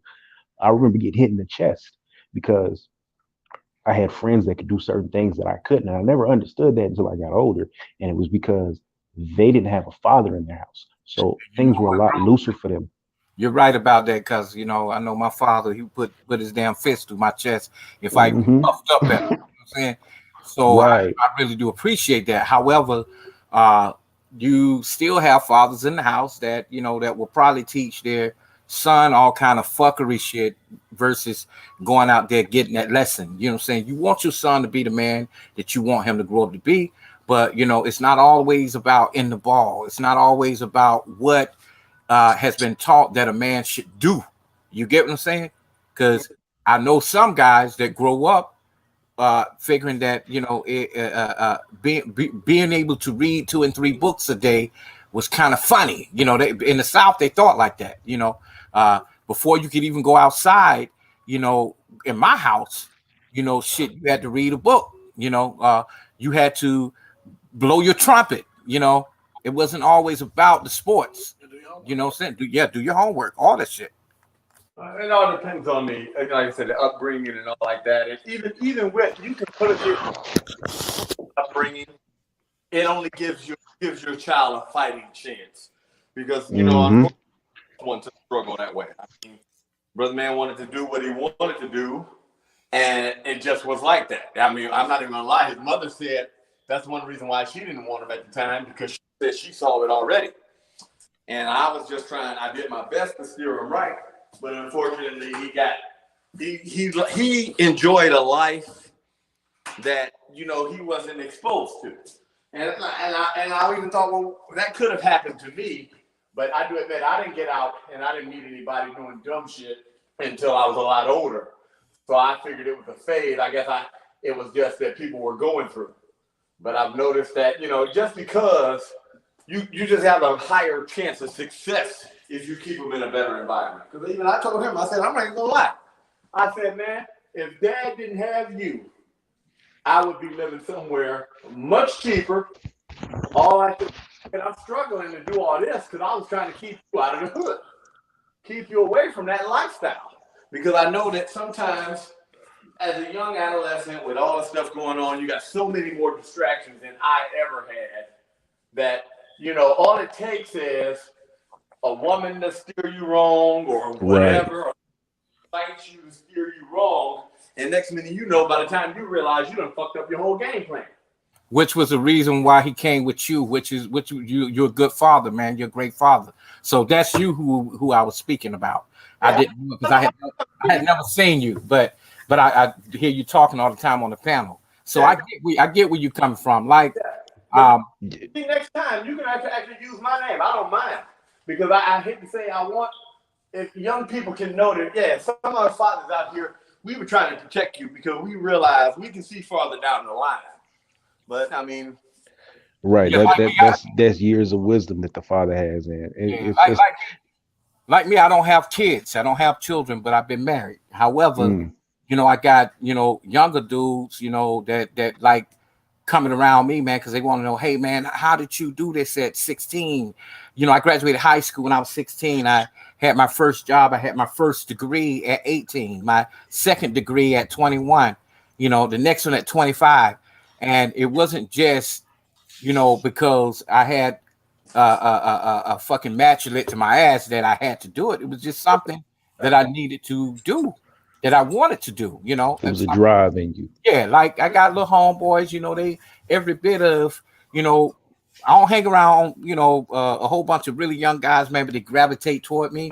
You know, they rap dudes, they want to know about the music industry, you know, and they you know, they always up under me like I'm a father figure, you know. I'm not that. I'm not even unc. I'm like your big bro or you know, something like that. But the thing is, they never had that, you know. So when you find guys like that, like you said from the project, they appreciate that more than a person that grew up. some do, some don't. Yeah. You're right. Yeah, you know, they appreciate it. You know, like I was able to hold on to a little dude I call my little bro right now. You know, he grew up in a very nice neighborhood. You know, he went out there on the west side of Atlanta, wanted to be. He lived in Gwinnett, but he wanted to be, you know, popping off. So he went and hung out in Lakewood. You know, Old National Highway. You know, got out there, got the wrong folks, caught a dope charge. Mom had to come up with $50,000 to get him out of jail. So when he came back, he was still back in the suburbs, and he was like, "Yeah, man, you know, I learned my lesson. I don't want to be a gangster anymore, you know." And you can being a man come natural for some of us. You don't have to be out there doing all that extra shit. Well, you know what? He was attracted to that shit because really that's what our culture pushes, right? It's being in the trap, it's hustling, it's selling dope, it's glorified, it's you can't really get pussy without being in the streets. It's quick money, all this. Our culture glorifies that, right? Dude, he didn't have to do that. I think he did that so that he could blossom off into the rap star that he needed to be, you know, as to where we know true hip hop artists who really lived that life. You know, he didn't have shit to rap about. Only person who could do it was Kanye West. Well, let me say this. So really, most rappers don't have. They just not in the streets. Like you see the Migos talking about they in the streets and they do this, they hustle and all that shit. The Migos was some square ass dudes, right?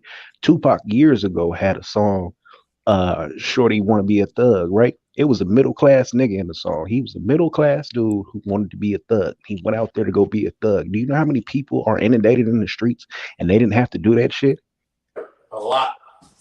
Right. So it's drug kingpins out here. I was listening to Judge Mathis. He talked about the shit. He said it's dudes from who didn't really have to do that shit. And they got out in the streets and they kingpins because they didn't have the flex that niggas from the projects had. So they ended up being kingpins. And they didn't have to do that. They could have been lawyers and doctors. They had the intelligence to do the shit, but they got caught in that different way.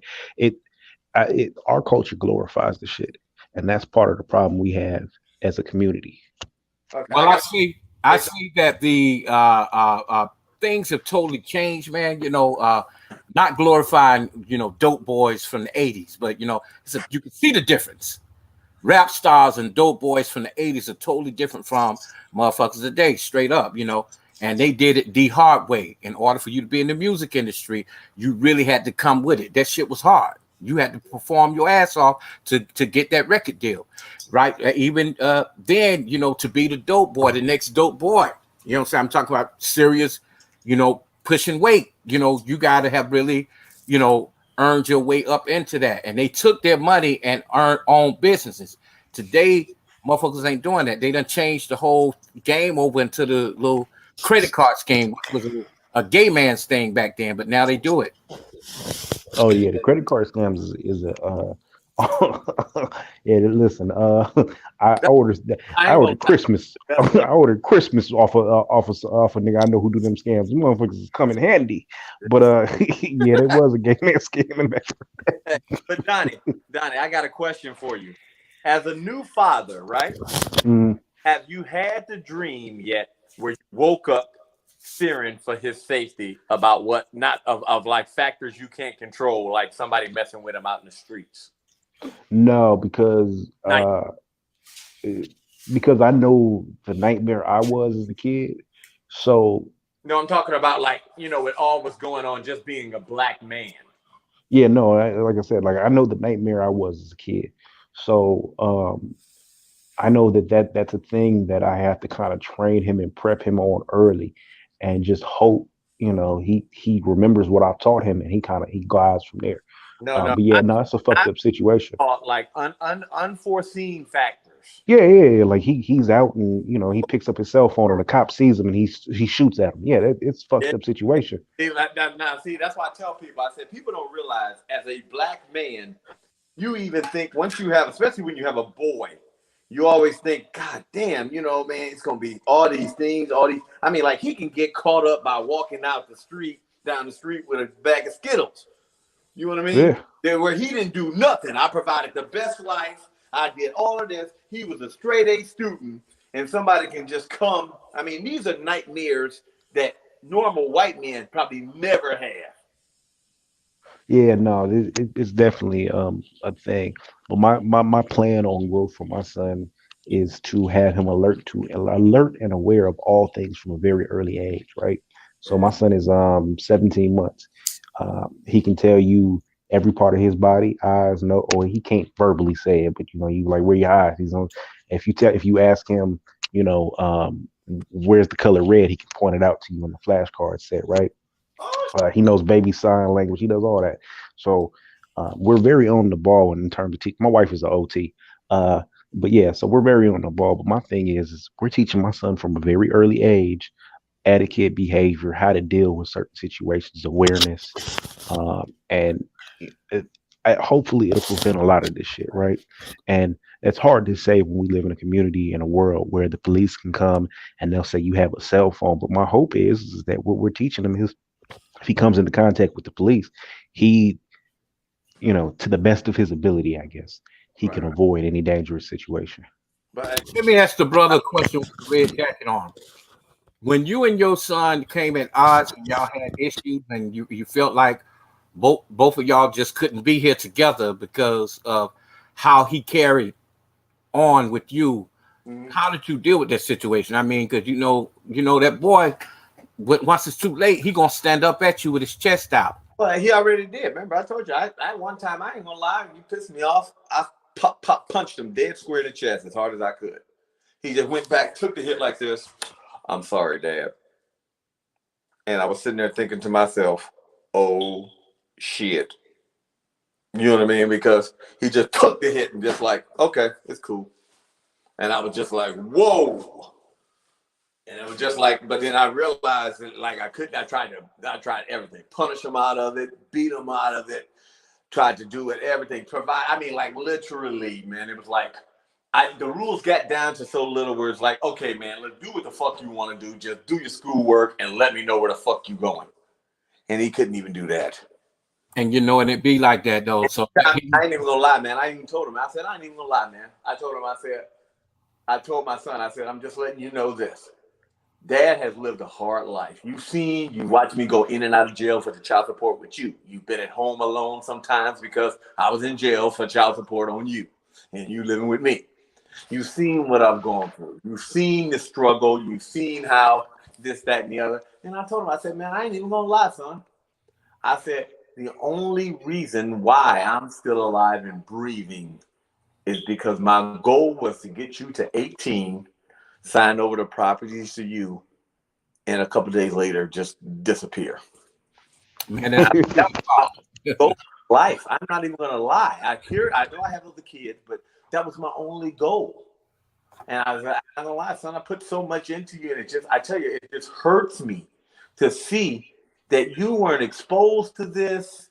You didn't live that lifestyle. Your parents didn't come from, well, one of your parents, yeah, but come from that life. But it was just, you see that how much, and it was like, you saw all the problems that I went through just for not having enough income at certain times. I said, could you see, think about it. They'll put you in jail for being broke. Mm-hmm. For doing a crime. Doing some slavery type shit. And I told him, I said, it's like, you see what, I mean, you can watch me sometimes work 18, 19 hours, come home, and then you be like, somebody, I go ahead and lay down. I'm like, yeah, don't wake me up. Somebody call an hour and a half later. But Dad, you just got, he's like, man, you need to go to sleep, Dad. No, I got to go and get this money, man. I got to. I can sleep slow. And I mean, you've watched me do that.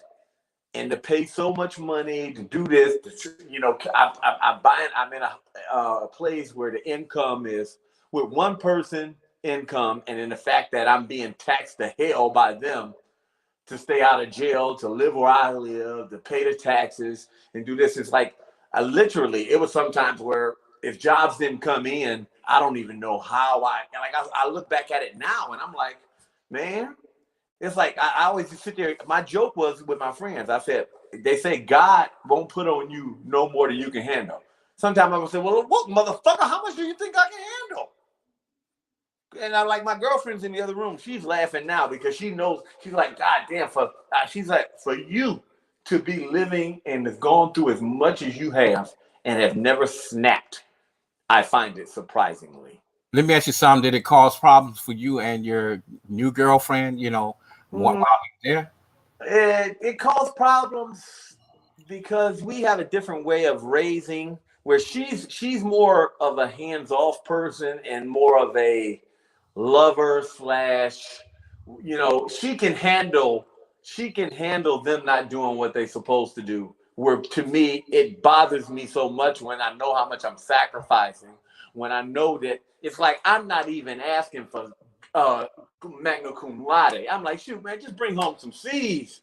You know, I feel it. That's a good damn father. That's a good father. I said, look, man, use the computer. Look, I'll give you. You look every fucking answer up. You remember enough of them to get decent, at least pass with a C or D. I mean, it was like and then I watched it so bad. I said, wow, man, I never had none of this stuff that you had. And it was just like, I just look and say, I tried to, you know, I'm not going to lie. As you notice, you heard me talk about my son all this time. Think about it. Have you ever heard me blame his mother for anything? No, I haven't. But I would say this: the other night we did the little 33% shit. You know that we ain't gonna go bring that back up, but you know what I mean. You know, I can feel it. I can feel it in your soul. I can feel it. This is the difference. Yeah, I understand that, but this is the difference. What I try to say, like I sit here and I watch and I sit here and laugh because I'm like, well, motherfucker, y'all don't know what struggle is. You know, I ain't even gonna lie, man. I hope the world go to shit next year, just because I figured is only the strong will survive. And so sometimes I hate to say, sometimes you got to just break some eggs and make some omelets, because I hate to say a lot of this shit just needs to change. And the only way it's going to change is with a big drastic, and people going to get hurt. It's going to be fighting in the streets. I hate to say that, but I see it coming next year. Next year is going to be the worst year that we have probably ever experienced in our life. Well, I hope not. I hope not, but I feel where you're coming from. Next year is gonna be real fucking ridiculous. Y'all need to look at look at these countries shutting down. London shut down. They have a mutant strain of COVID. Italy just shut down. They have a mutant strain of COVID. You think America's not gonna catch that shit? Next year is gonna be insane. So people need to buckle down and really hold on to. We'll be in war next year. There's a female here that wrote something here. Kevin usually read it, but since he ain't reading it yet, Jessica and Kev, are you here? I think he took a break. Okay, go ahead. No. Okay, Ed, can you hear me now? Now we can. Okay, yeah, because he put it up, so I figured he was back. Okay, awesome.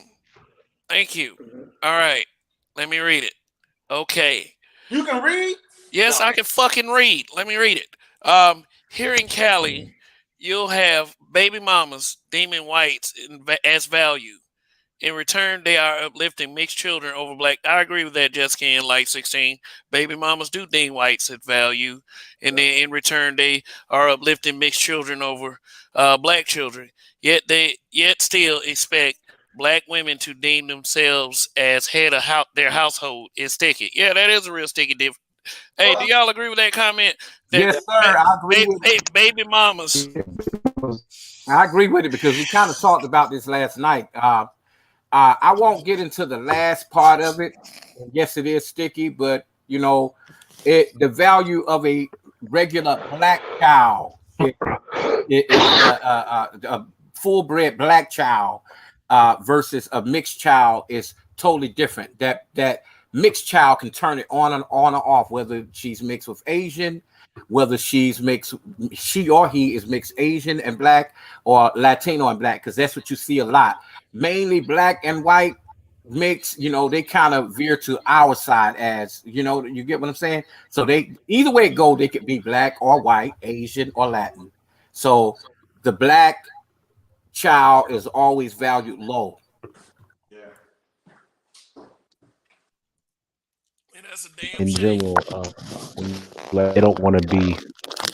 They don't want to be black women. If you notice with black women, they'll do anything to be anything but black, right? So when you look at sisters, what do? They run around and weave, and it's not like it's an afro wig. They run around with long. Oh man. Fell off. Yeah, but that's true. They run around with a long week. Like, think about it. How many times you go to McDonald's or Home Depot, whatever? What's the slower up in Maryland? The one who had the OnlyFans. Y'all know who I'm talking about? You ain't talking about what's her name? Sukihana? You ain't talking about her, is it? Sukihana, right? Yeah. They do anything they can to disassociate their blackness and try to seem exotic and seem something else, right? How many black women have you talked to that will be stroking a weave and a bitch done told you she's part Indian? Right? Well, I wouldn't say Black women don't want to Sukihana. be black. I wouldn't say Sukihana, man. I think Sukihana one of those chicks that's doing every goddamn thing she can to take care of children. You know what I'm saying? I know it ain't right, but No, that's a slur. That's a slur. Yeah, she's taking care of her kids, maybe, but she's a slur. Like she shouldn't be in that position to begin with.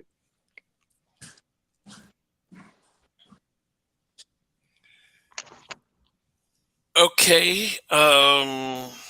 Great. Talking about slurs and witches. Like, all right. No, I mean,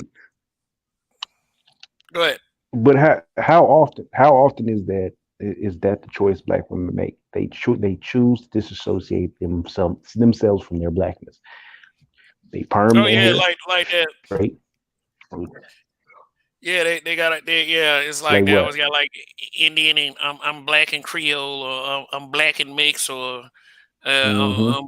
I'm black and Pakinese, and that's like all kinds of shit. I'm Spanish and be dark as the night. Talking about I'm Spanish, nigga. What? You ain't talking about that How- post, are you? woo! But just in general, I seen a chick today. She had permed her hair to destruction. There was all kind of gaps and shit in there, and I'm just looking at it like, why would you do this to yourself on a consistent basis? It has to be straight. You know what, man? I see it a whole lot, you know, out here. Want Too. to test? Just go to any fucking fast food restaurant and just look at the workers. Mm. You be like, how the fuck you even got all that fucking hair working around food anyway? I'll be trying to figure out how the fuck they afford it on $9 an hour. Nah, it'd be I hate to say, it'd be look, they'd be on tag. There'd be niggas paying for it. And I'm surprised, man. They just keep come out with the shit. Don't even speak to me unless you ask for my cash app. And I'm like, God, niggas actually be doing this shit? I'm like, damn. All right. Hey, let's not catch ourselves job shaming in any kind of, You know, we don't do that here on BMBBH.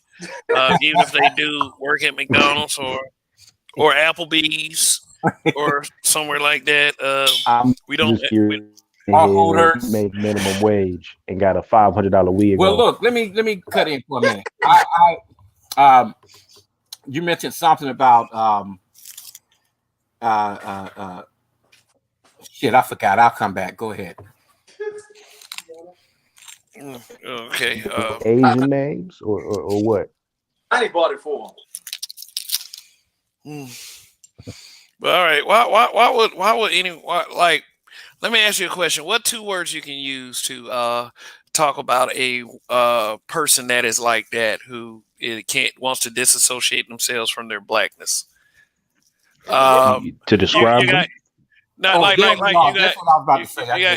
You got 3 choices. Well, not 2 words. You ain't got to be 2 words. You got 3 choices. I can do it in 2. I can do it in 2. No. Black woman. No. Okay, no. Okay, well, we'll make that one of the choices. Another choice could be a Democrat. A Democratic voter. No, I don't think that. I know it. Yeah, but I'll tell you this. I got 2 words for you. Kamala Harris. Kamala Harris. Meghan Markle. Oh Lord. Barack We got a Obama. princess. It's a black princess. No, I don't want to invoke the presence of RBR. There you go. I put it this way, man. You know, people that are lost don't want to say that they have 1 drop of chocolate, 1 drop of fucking, black in them. You know, you look at chocolate milk. You know, you put 1 motherfucking drop of chocolate, a Hershey's chocolate in that motherfucking milk. It's still going to be what? Dark. You have a lot of that going on out here. You know, Man. She said, "I hate my gum, but they black." Yeah. Oh Man, Lord, that sound like that's out of a sermon or something. No, Yeah, you put a 1 drop of chocolate in some milk, and then you turn it black. No, it's brown. Wait. Yeah, but, Come on, man. I mean, same thing with dudes, man. They put a goddamn curly kid in their hair and they think that they, I'm Latino, I'm Blasian. Bullshit. Blazing. Man, that would require having a Blazing. little. I'm moving that one, blazing. I'm still in that motherfucker. No. Let's respect it a little bit. If your lineage, if one of your parents is Asian, and your other parent is black in the, I guess, black sense, then they can claim that. They can say Blasian if they would like. I mean, what do you want them to say? Do you want them to say black or do you want them to say Asian? No offense, but you got a lot of even lighter skinned men that put the curly kid in their hair and they pass for Latin. I'm Cablinasian. But I got a super chat. Mr. Thank you for supporting the channel. I need them workers to keep that dollar menu functional so I can hit tonight. Don't shame them. Yeah, I agree. I mean, hot and spicy Playboy, hot and spicy with cheese, nigga. It's a winner every time. I'm telling you, they go for it. This is how you know that the companies realize that there's so many fucking single mothers out there with no dad and all that in the house. When McDonald's came out with that big box. Okay. The big box. Okay, The big box. I shout out to Ike Ogiamian. Just call him Big Ike. Yeah, Big Ike. He said, "I'm passing as white." so such is not the case for real. That's what. That brother looked like he could pass. Look at his ass. He's bright. No, that but nigga, he looked like a highlighter but in I that wonder, picture. I wonder, did he get treated differently in his life because of that? Right. I mean, because we always have that conversation in a negative way. You But know, right. I mean, but it's like a skit that Eddie Murphy did back in Saturday Night Live back in the day. Remember when he like did the white, like dressed as the white dude, and then went And into he was on the society. bus. Can you post He the was on link? the bus, and they was having a party when the black Party. dude got off.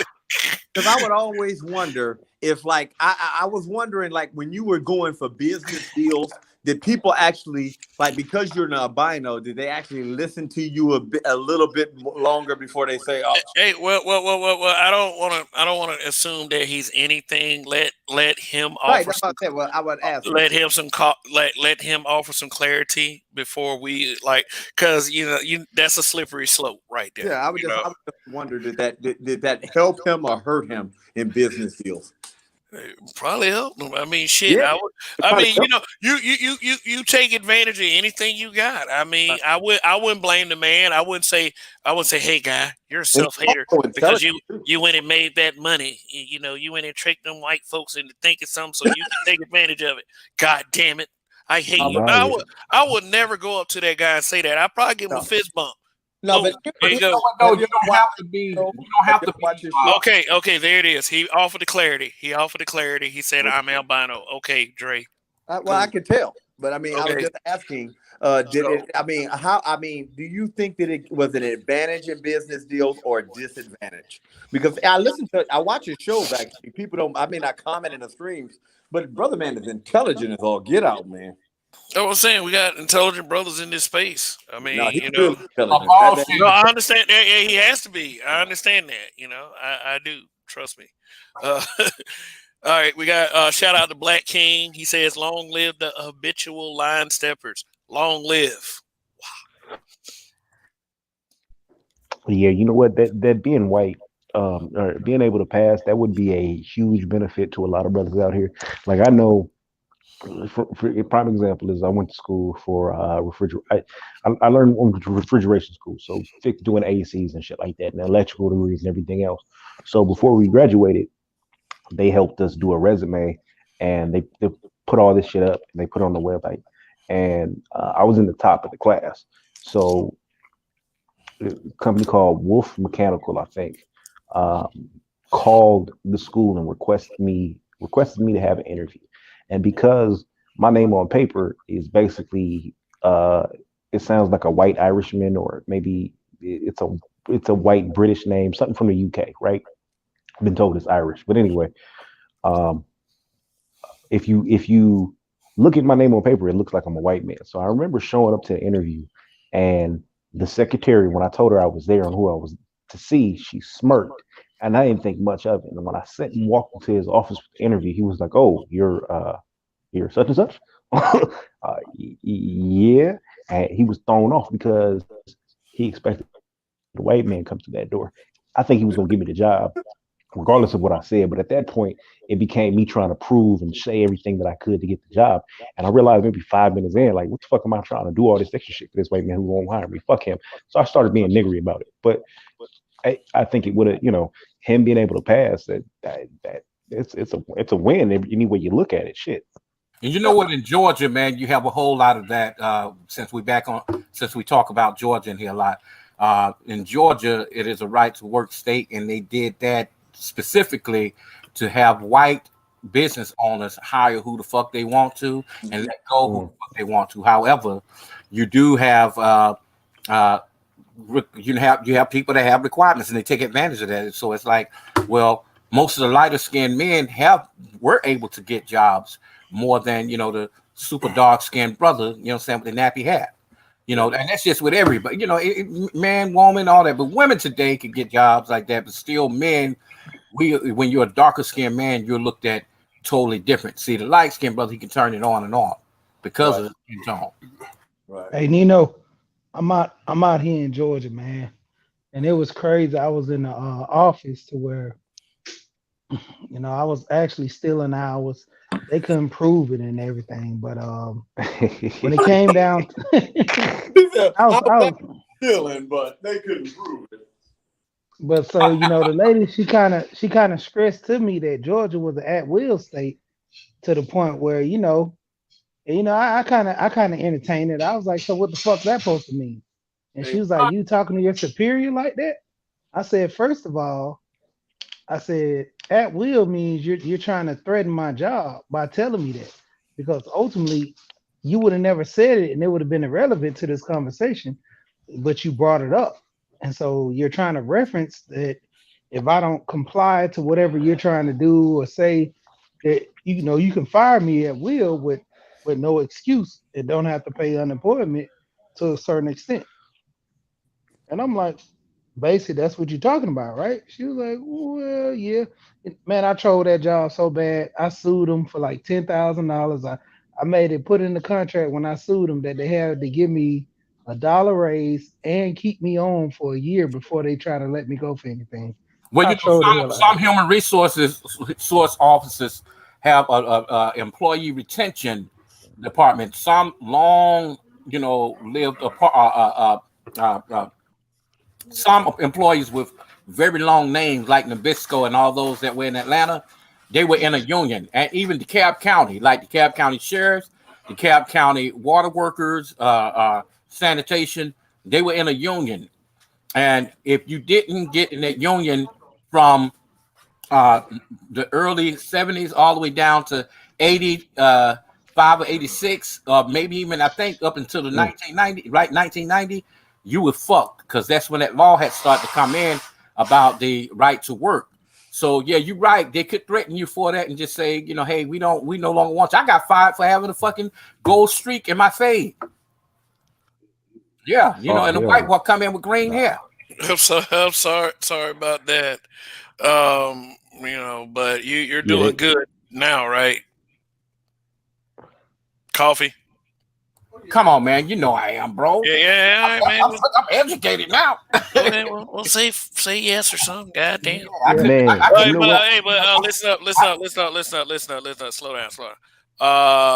Shout out to Ike. Big Ike. Yeah, Big Ike. Thanks for the OG. I mean, oh, okay. Well, maybe. Maybe. I mean, that sounds great, but it. Thanks for the super chat. Seriously, that's much, your generosity is much appreciated. Disadvantage in the younger days. Growing up in Africa, took advantage of it later. Cops can't tell when you're driving by, etc. Also good. Hate the player, hate the game. For initial attention in business, then close the deal. Okay, so that answers the question right there. Can we get you to come on a panel, brother, man? Like, I really want to hear. Like, I just want to hear him talk about it. Like, because I'm assuming, they probably fuck with him in anywhere. He, him being albino, it's a condition, and being different is fucking with people. Look at the boy Ike. No, let me tell you, I'm Nigerian and Dominican. Real talk. This brother here, it would be considered a commodity. Nigga said he 50% scammer. Go ahead. My wife is Nigerian, so I'm just fucking with you.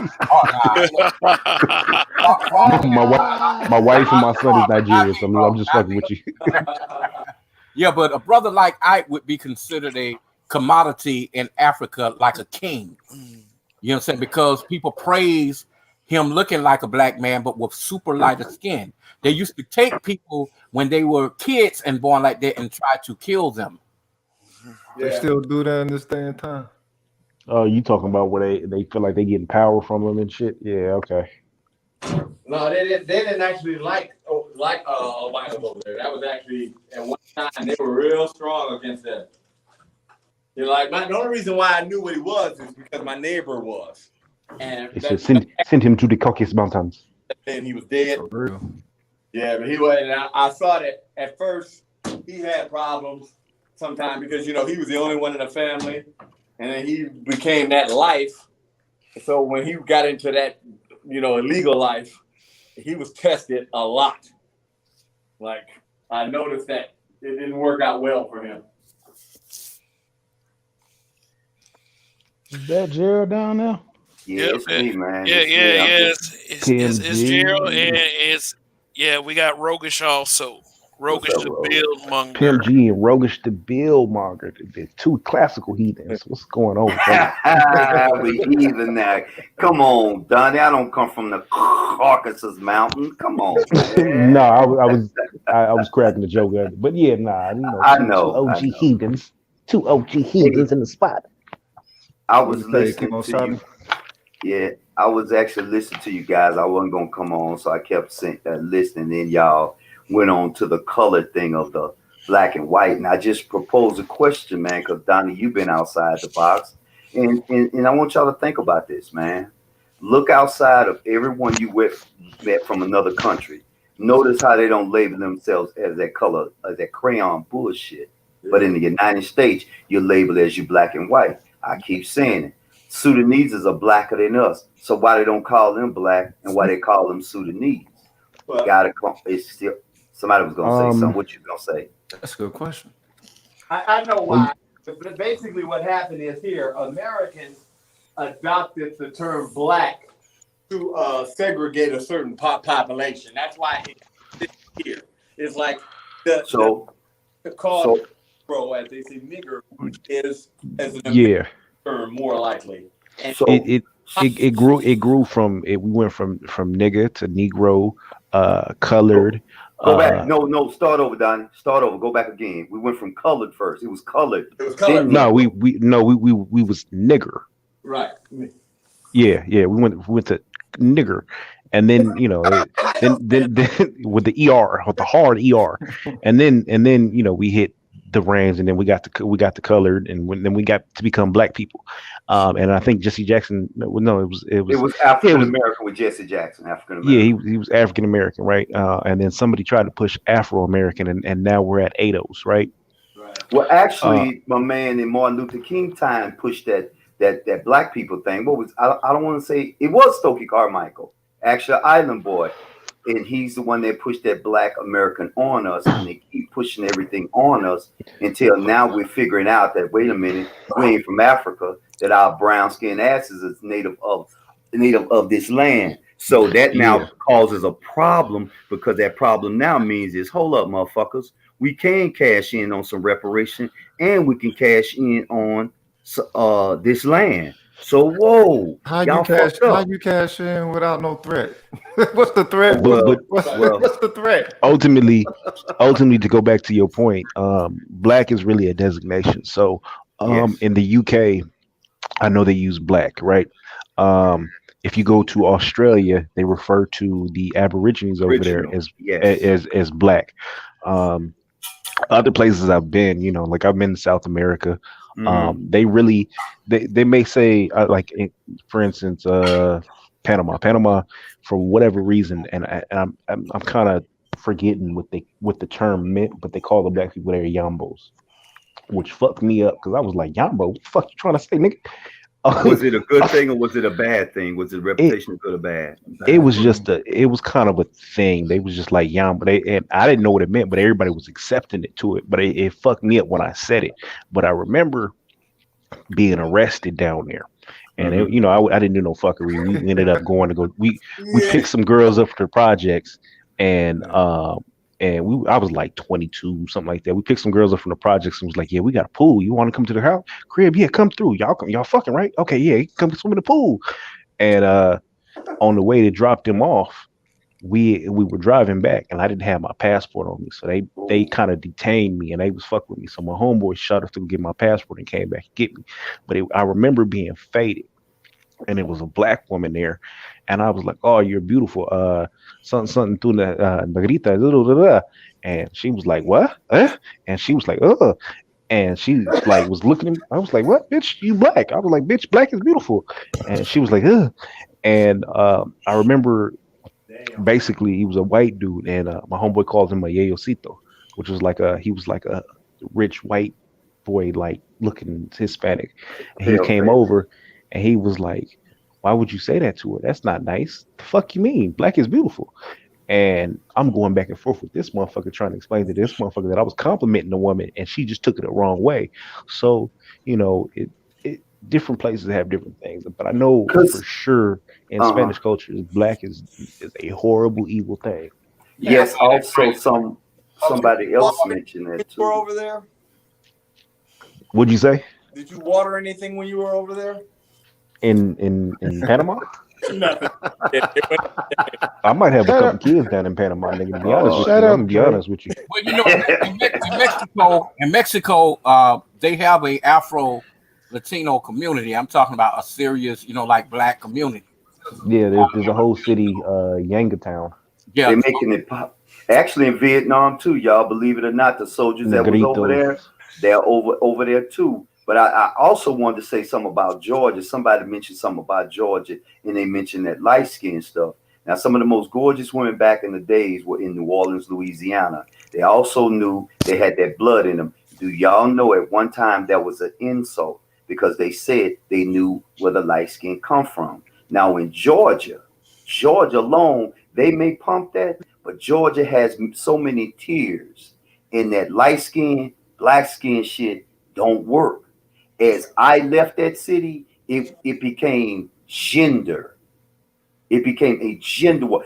It was easy for me to get a job, but it became a gender. And my friend still tells me to this day, if you try to go get a condo or something that's nice, it's a warranted guarantee. It's going to be a female or it's going to be one of those dudes. He said, whatever this shit is at, it's one of those kinds. And in Kev, I believe they kicked me off because they was listening. And would you believe now that Facebook now is fucking with me now?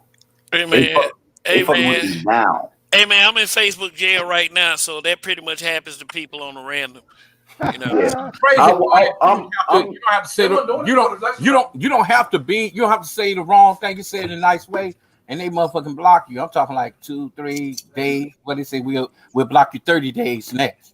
Hey, y'all heard about your boy Corey Holcomb? What happened? Corey Holcomb used to be on Twitter, and they kicked him off because a girl was taunting him. She basically came at him, was trying to say, I didn't like how you make those comments about big girls, and she started going at him a certain way, and he was like, look, I don't want to disrespect you. I just got out of Twitter jail. Leave me alone. She kept coming at him. So when he called her a bear-built gorilla back something,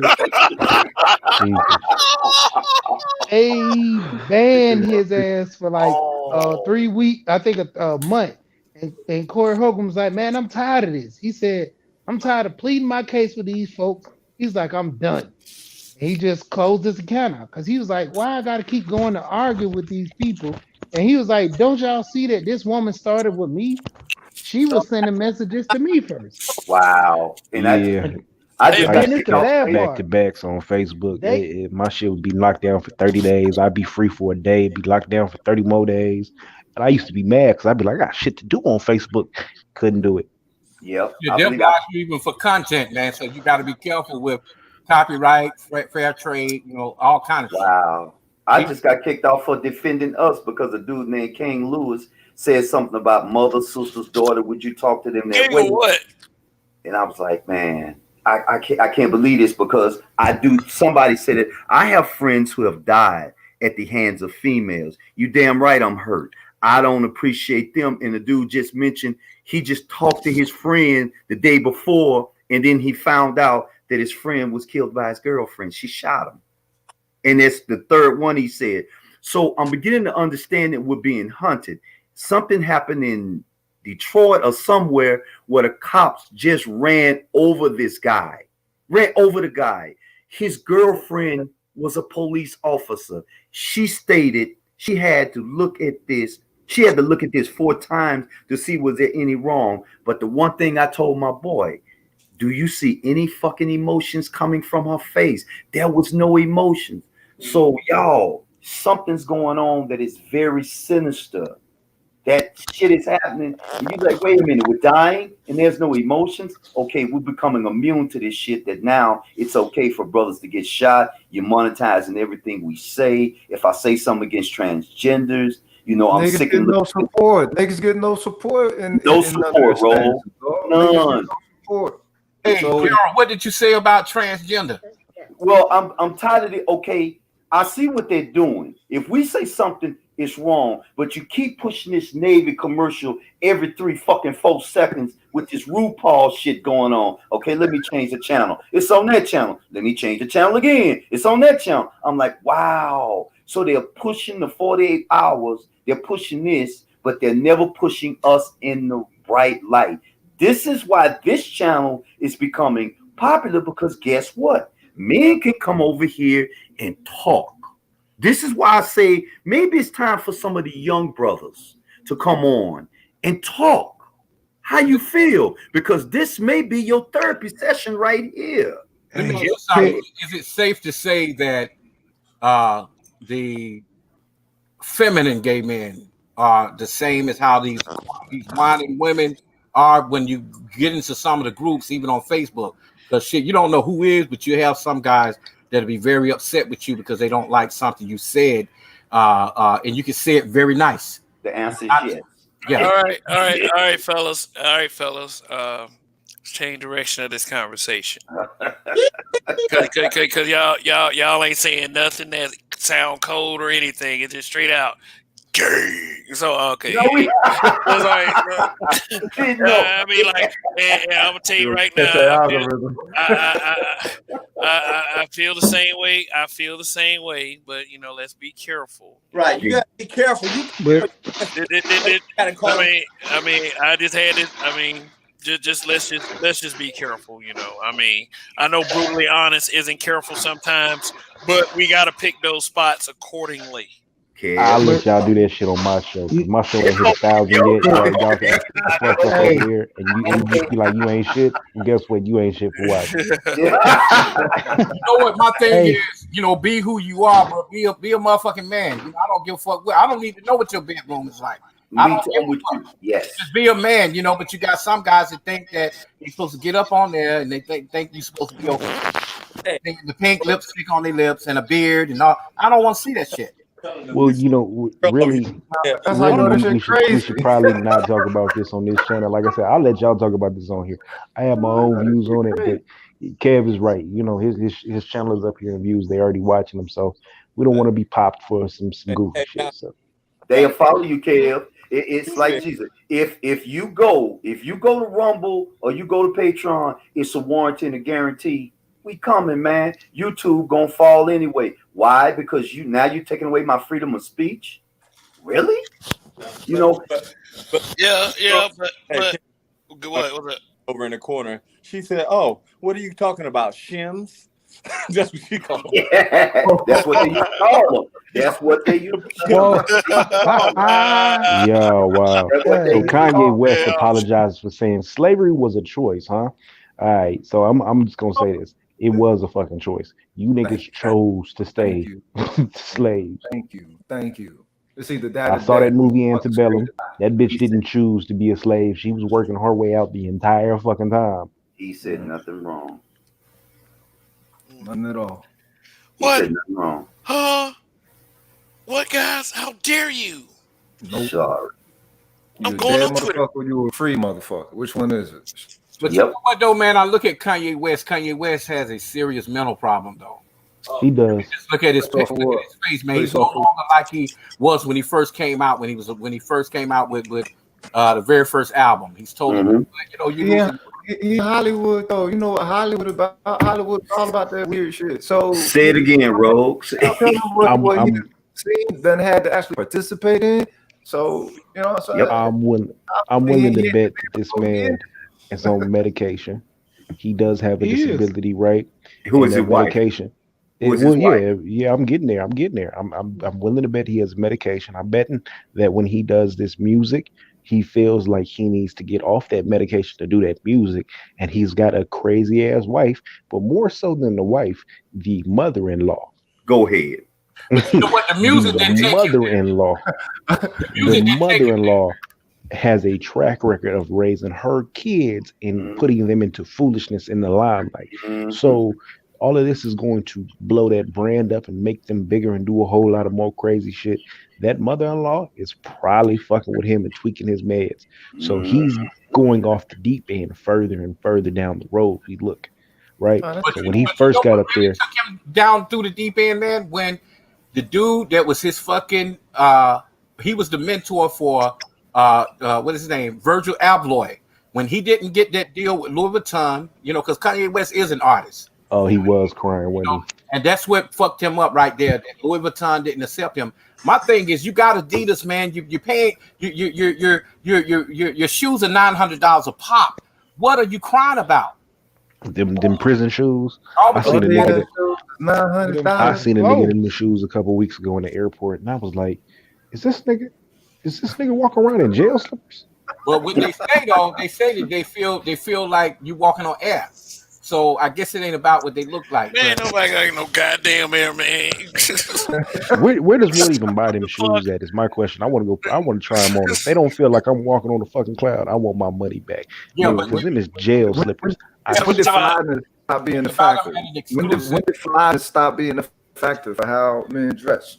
What the fuck? Nigga, Weird shit now. the shit. I seen the nigga was in a Champion outfit, right? So a couple years ago, Champion was Walmart brand, right? And he had on the jail slippers. So I was looking at the nigga going, "Oh yeah, he fresh the fuck out of jail," and he had on a Louis Vuitton backpack. And I was like, "Wait a minute, huh? How you out of jail and you got a Louis Vuitton? Oh nigga, did somebody get you that?" And I'm thinking to myself, "This is crazy." And it was a chick I was with, and she was like, "No, those are Kanye West shoes." Nigga, what?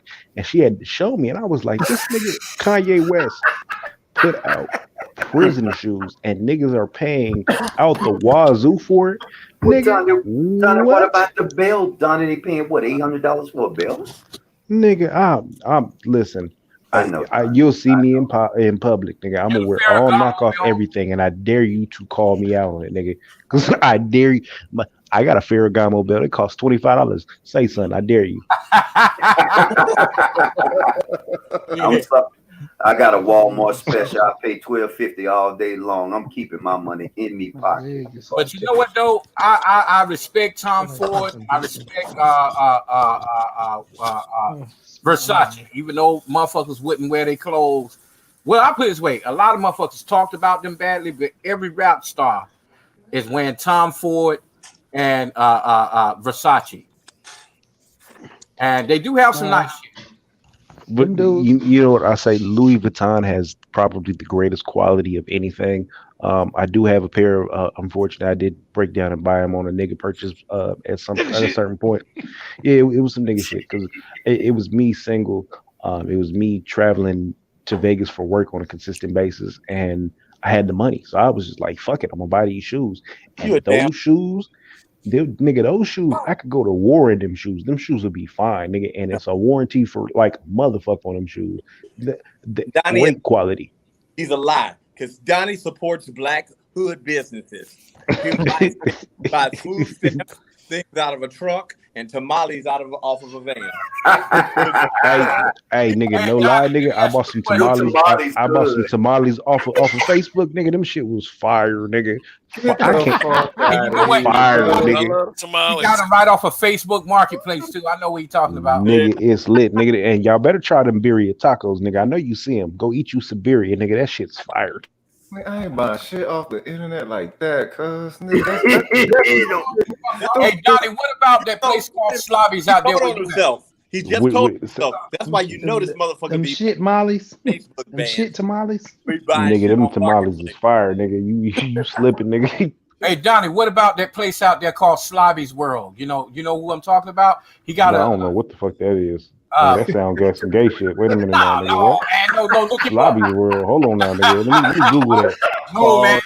He got a whole bunch. He got a shop in Arizona, and it's clothing. He have every brand there is. You know, he got shit there that you don't know if it's bootleg or you don't know if it's what is it? Generation Cool, I think. Yeah, Generation Cool. That's the name of it. But he got a show called Slobby's World. The white boy, he's fat. They call him Slobby, and he got a whole bunch of nice shit there though. Real nice. I want no part of that shit.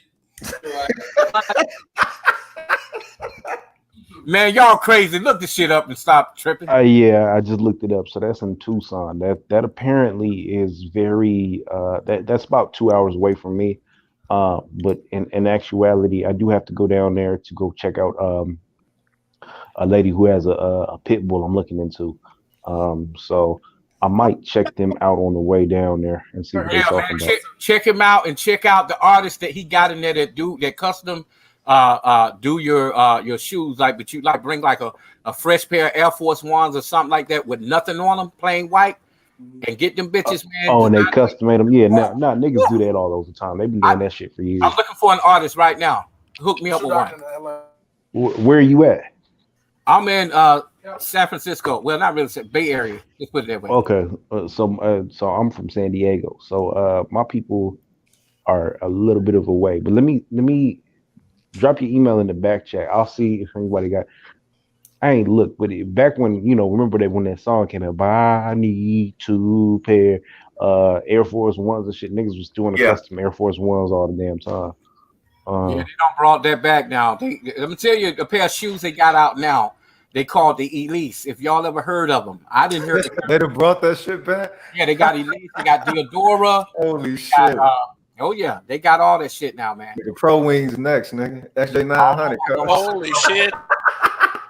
Niggas was wearing Diodoras. Like Sega Genesis 2020. I had a pair. I had a pair of Diodoras in high school. They brought them out back when I was in high school. Diodora. You know what? If you had a pair of them motherfuckers, man, let me tell you, I was in this group called the Original Preps in high school. You had to have a I don't even know what that shit is about. You have to have a pair of the Timberlands with the crinkles on them. Oh shit! Yeah, those.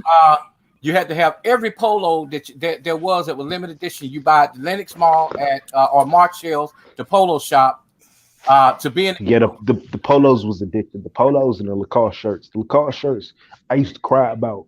Me too. We used to have to go to the factory to you, and I'd be like, "That's not the polo, man. That's an alligator." And well, I was crying about that shit. And by the time I hit 18, niggas was doing all kind of shit to get them Lacoste shirts. And you know what? I got a whole collection of that shit. I ain't even gonna lie, man. I'm gonna tell you, I got 400 suits. I got 400 pairs of shoes. Damn. Well, shit, nigga, loan me some gators and some shit. I got all kind of shit. I wear size 13. What you got? No, I'm 11 and a half, 12. Oh, damn. Oh, damn. I'm up in there. And I'm not a tall nigga at all, y'all. I know my voice sounds tall, but I'm not tall. I didn't. Nobody assumed your voice that. don't sound tall. Dog. Yeah. I don't. Your voice sound like you about what 4'3". Oh, no, boy, I ain't like that now. Come on yeah, now. I didn't. Had to get one in. Like the other day and shit. Oh, there go Robot Donnie. Nah, but you know you got. Hey, shit, what are they wearing out there now, man? In Atlanta, like from South DeKalb Mall and all that. Man, I don't even be rocking all that stuff. I buy my kids clothes, bro. That's just it. I'm talking about, man, them dudes, they be wearing what is it called? Amera jeans, and then they be rocking, you know, they go to Lenox all the time. We little hood boys go out there just to get like 1 or 2 shirts. Then they might walk around and try to pull. I'm like, dude, y'all out here with no car catching the bus trying to pull. And then the little dope boys out here, they go to the club, you know, they might buy the bar out. You know, I'm like, when I went to Conyers, I bought the bar one time for like $400. I'm like, damn. Like, I can't do that shit in Decatur. I'm like, man, I'm the man out here. I'm like, shit, drink on me. Listen, I just looked up these Diodoras, nigga. These is lit. It might be a couple of pair of these in my future, nigga. These is lit. Yeah, right. I want the old Patrick. You know, they came out with the Patrick Ewings. I want them, the yellow and the black ones. Yeah. Them was some big ass shoes, cause even for like people with small feet, man. You talking the pumps, the Reebok shits? No, you talking about well, you know, when I was younger, I used to hustle shoes. So what we used to do is we used to order them from this website, and the website sent us the knockoffs. And the knockoffs, it would have the boxes compressed and the shoes in them, but we had everything. So we had a whole bunch of Jordans, and they had the SKU number. That was the most important thing, because niggas would check the SKU number. You could Google it, or you could call into the Nike store. And they check the SKU number. Nigga, I used to get them shoes for like $50, nigga, and sell them motherfuckers for $200, $220, $250. And nigga, the motherfuckers would call me 2 weeks later, be like, hey man, them shoes you showed me, the sole on the bottom of the motherfuckers came off. Oh nigga, what was you doing? Was you trying to do too much? Damn, nigga, that's tough. Bye. Click. Man, I think you was a crook, boy. But that's what you know. That's what do y'all think about the Jeremy Scotts with the wings on them? I don't fucking know. Oh, fuck up. The what are they? The J flies or whatever. Yeah, them motherfuckers. The J wing. Yeah, Them is tough. That's some I'm players. I'm not That's some going. players. They're very tough, but I am too fucking old to be wearing them. Oh no, I'm Yeah. getting some of them motherfuckers. Yeah, no, Wait, I'm too old for that. I can't. What are they? Some tennis shoes or what? What casual? Yeah. They have an actual wing on them, motherfuckers. And they about Yeah. they buy about around about $300 to $500, and I like Giuseppe's. But What they Giuseppe's. look like? What they look like? Somebody bring them up. Hey Kevin, bring them up. The Jeremy Scott with wings. Man, I don't know, Yeah. but hey, we'll do that in just Adidas. a second. We'll do that in just a second. May I direct your attention to the screen? No. I need a volunteer. Somebody read. Okay, here I'll read it. Here we go. I'm gonna have some fun with this. Well, a happy saying he doesn't like Megan the Stallion is a red flag. Oh no, I said okay. I thought it was AY, but then no, a Tweet. guy saying he doesn't like. Wow. Okay, a guy. Saying Nigga. Wow. Hey, never gave you nigga money. Wow. Catch the algorithm. Wow. Fucking know- Y'all I laughing. fucking- This is sad, man. They got that. Man, the young generation gonna be straight punks, man. Oh, straight up. Look. Wow. Nah. It's gonna be bad, man. It's gonna be bad. You This see how is why- soft they is now at like 18 and 19. I'm crafting my child's parent style, right? My son, I'ma tell- motherfuckers be talking about the blue pill, the black pill. My son wasn't born in the Matrix, so this is not gonna be a thing for him. Like by the time my son gets to be 6 or 7 years old, he's gonna be like, "Bitch, what?" and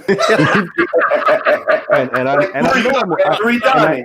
Donnie. At 3 Like, years old, but I'm telling you, but like my son gets, I'm gonna get a call from the school. They gonna feel like your son said, "Bitch, what?" That's unacceptable behavior. Why? It's descriptive, isn't it? Hey, Donnie, you better keep them off that internet, man. I got Say it boys. again, Rasheed. Them boys, man. I don't even let my kids get on YouTube no more. I let them watch YouTube, but the thing is, I have they phones on a profile to where I can go back and look at their videos. And man, I'm looking at some of these little cartoons they got. Like, oh, this is a cool little cartoon. Right when I get ready to skip, motherfucker over there slap the dude on the ass and shut up. The fuck? Look more in the cartoon. Yeah, most of the I did. cartoons are some gay shit. Yeah, Arthur is a cartoon where you got two men get married. I didn't appreciate that. Yeah. Not for the kids. Arthur, the R part. Yeah, the ad eater. Hey, you know how people be reacting on the internet like, "Oh, good for them. Oh, I'm so happy." No, the fuck you ain't. Right. Bro, they had that shit in Texas where the trends be reading books to the kids, and I'm like, Yeah. Oh yeah. They got that shit in California too. Shit. So That's everywhere what that it's they've hard. done those, California, everywhere that they've done those transgender breed to the kids, the people that have been doing it, they are sex offenders. So Exactly. I It's, and it's one thing.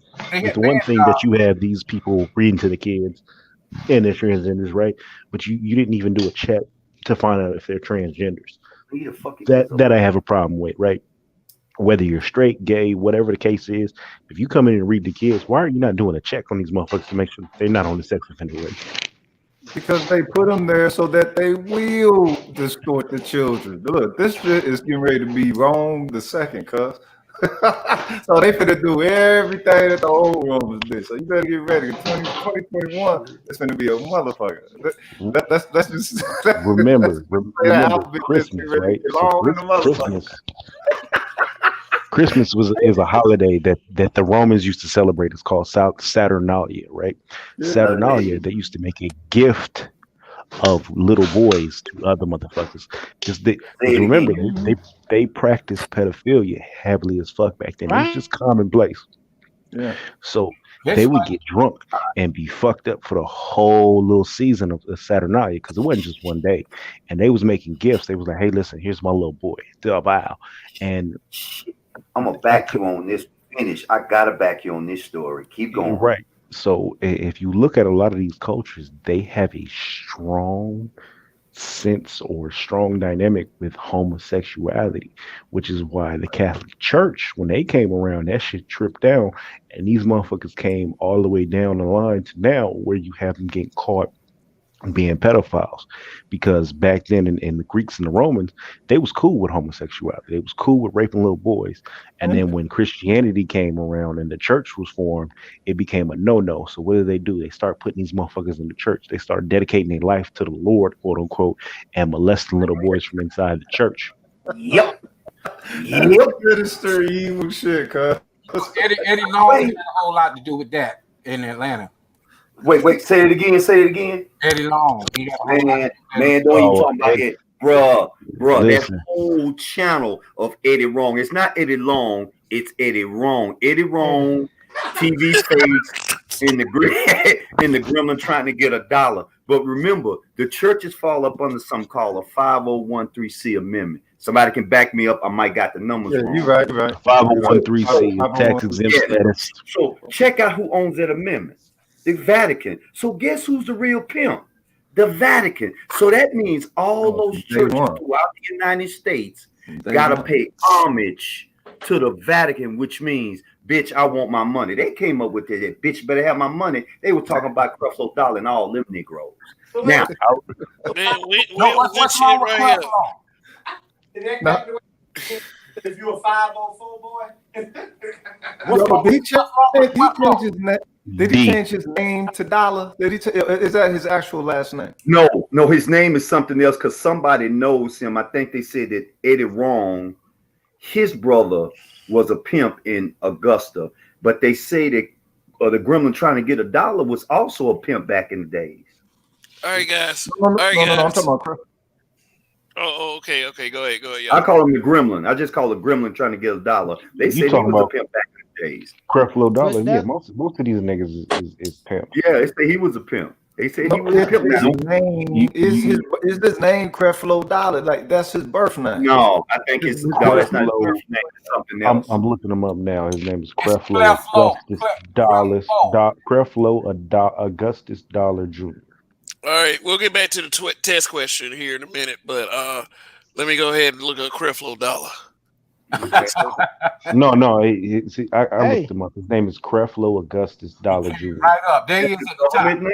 So Dollar is an actual last name then. That's amazing. Yeah, his father's had the Dollar last name. His wife's name is Taffy. Right. Taffy.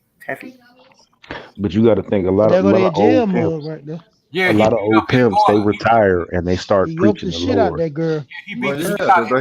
They can sell the people to show the best. His daughter, right? She tried to wear a miniskirt, and he was like, "No, not in the house of God." And she was like, "But Daddy," he was like, "I shall choke thee."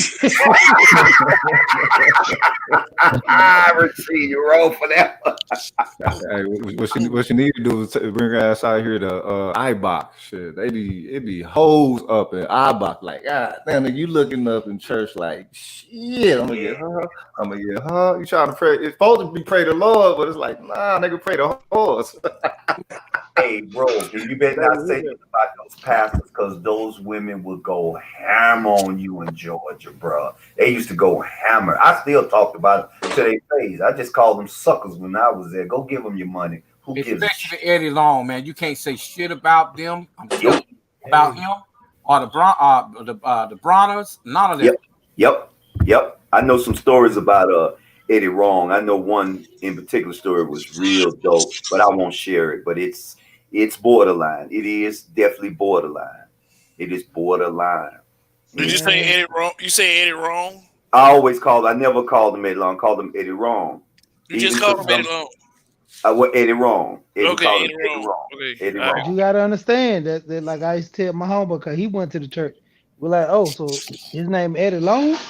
Oh, so you was getting a loan one. You was getting a loan from a one.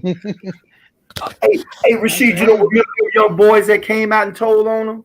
Yeah. Yeah, they don't want to talk about that. They took that with a broom and pushed that shit up. No, see, you gotta understand. I was 20. That They fucked I used was that to, dude up, 21 man. years That fucked old. go that ahead. nigga up. I was 21 years old, right?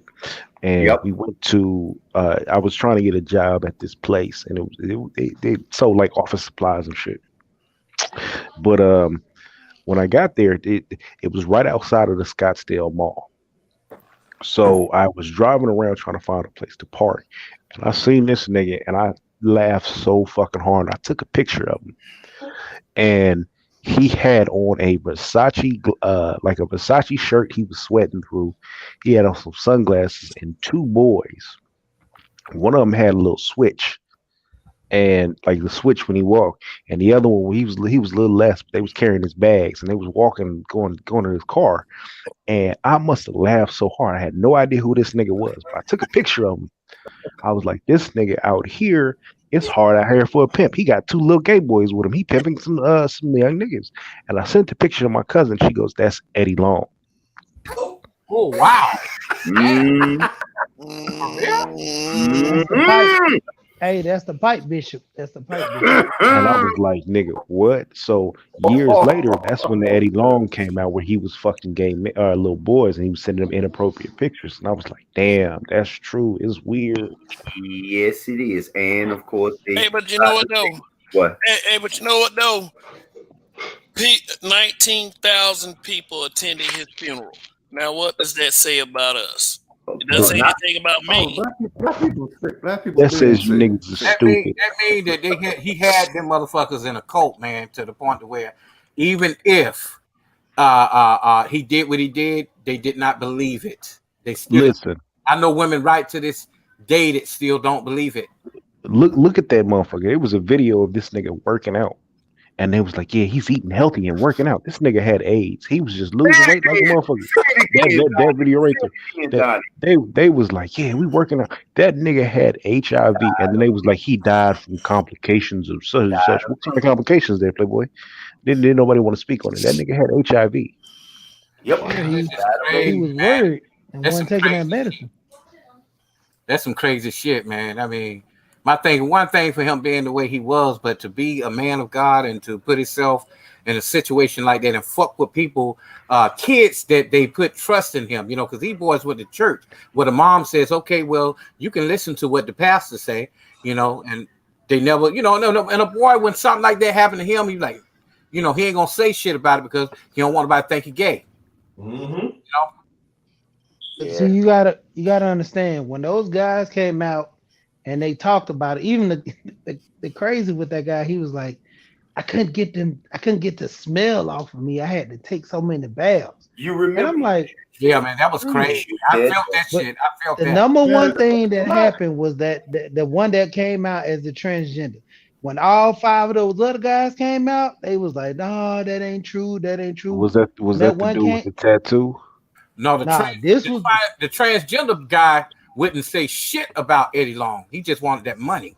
Oh my Yeah. God, I forgot about that dude. That was his Exactly. left hand guy. Was that Yep. transgender dude? And when he came out and spoke, the motherfucker, they closed the case. They threw the case out and just went on and threw the money. Because once he came out, he went on and threw the money. He was like, look, because you remember one of the boys got caught in Miami with drugs in the daggone Mercedes. See, He the went thing to is, what jail. happened was when this is how Eddie Long worked. He would get them boys at 16, 17, and he would throw them away, and they would fall in love with them. And then once they reached 21, they would go back and He would molest them. He would molest them. You got to throw that in there. He would molest them. I know fucking fall in love. He would molest them. You got to throw that in Yeah. there. So what I'm saying is, they grew into. He would tell them, "Hey, look, don't tell nobody this, because if you do, it's okay for daddy to do this to you, but you ain't supposed to touch no other man."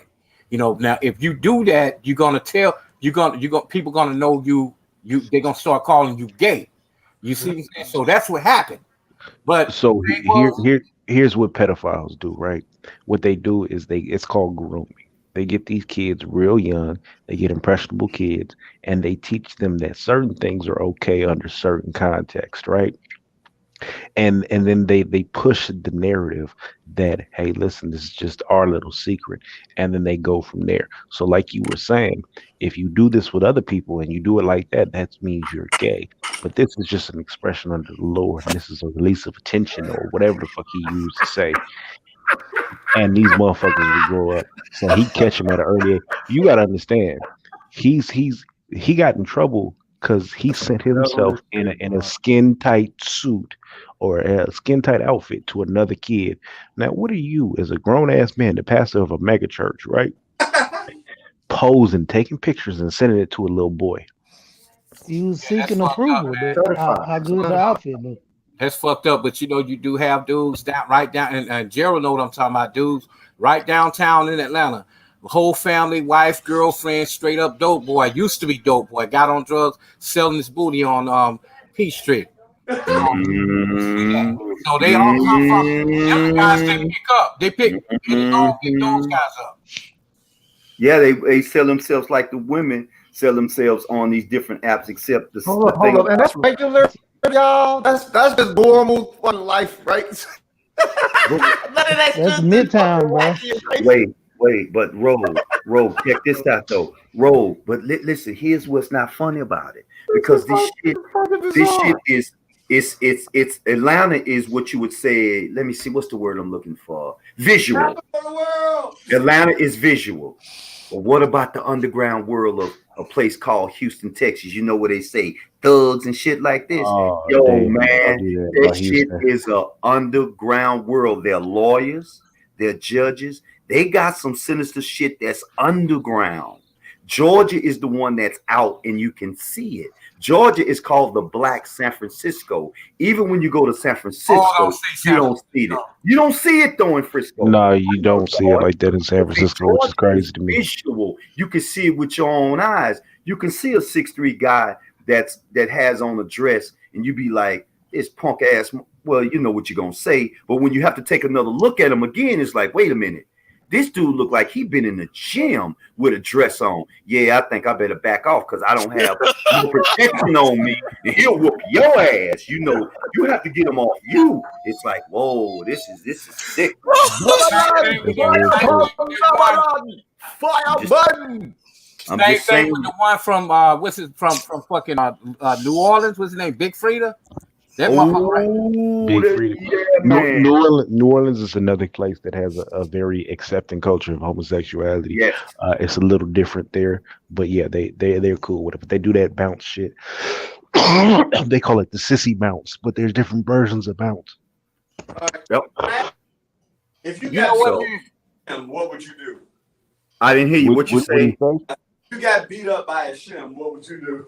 Well, the guys, y'all laughing, but most dudes came back and shot him. Yeah, because the motherfuckers can fight, boy. Yeah, man, you gotta hey. understand they still a man. Just They because forget. They forget.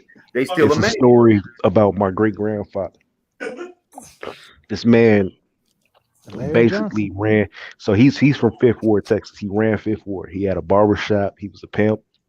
He had a couple of businesses. He was doing everything, and apparently the story goes that something happened where he got into it with the way my grandmother uses is the F word, right?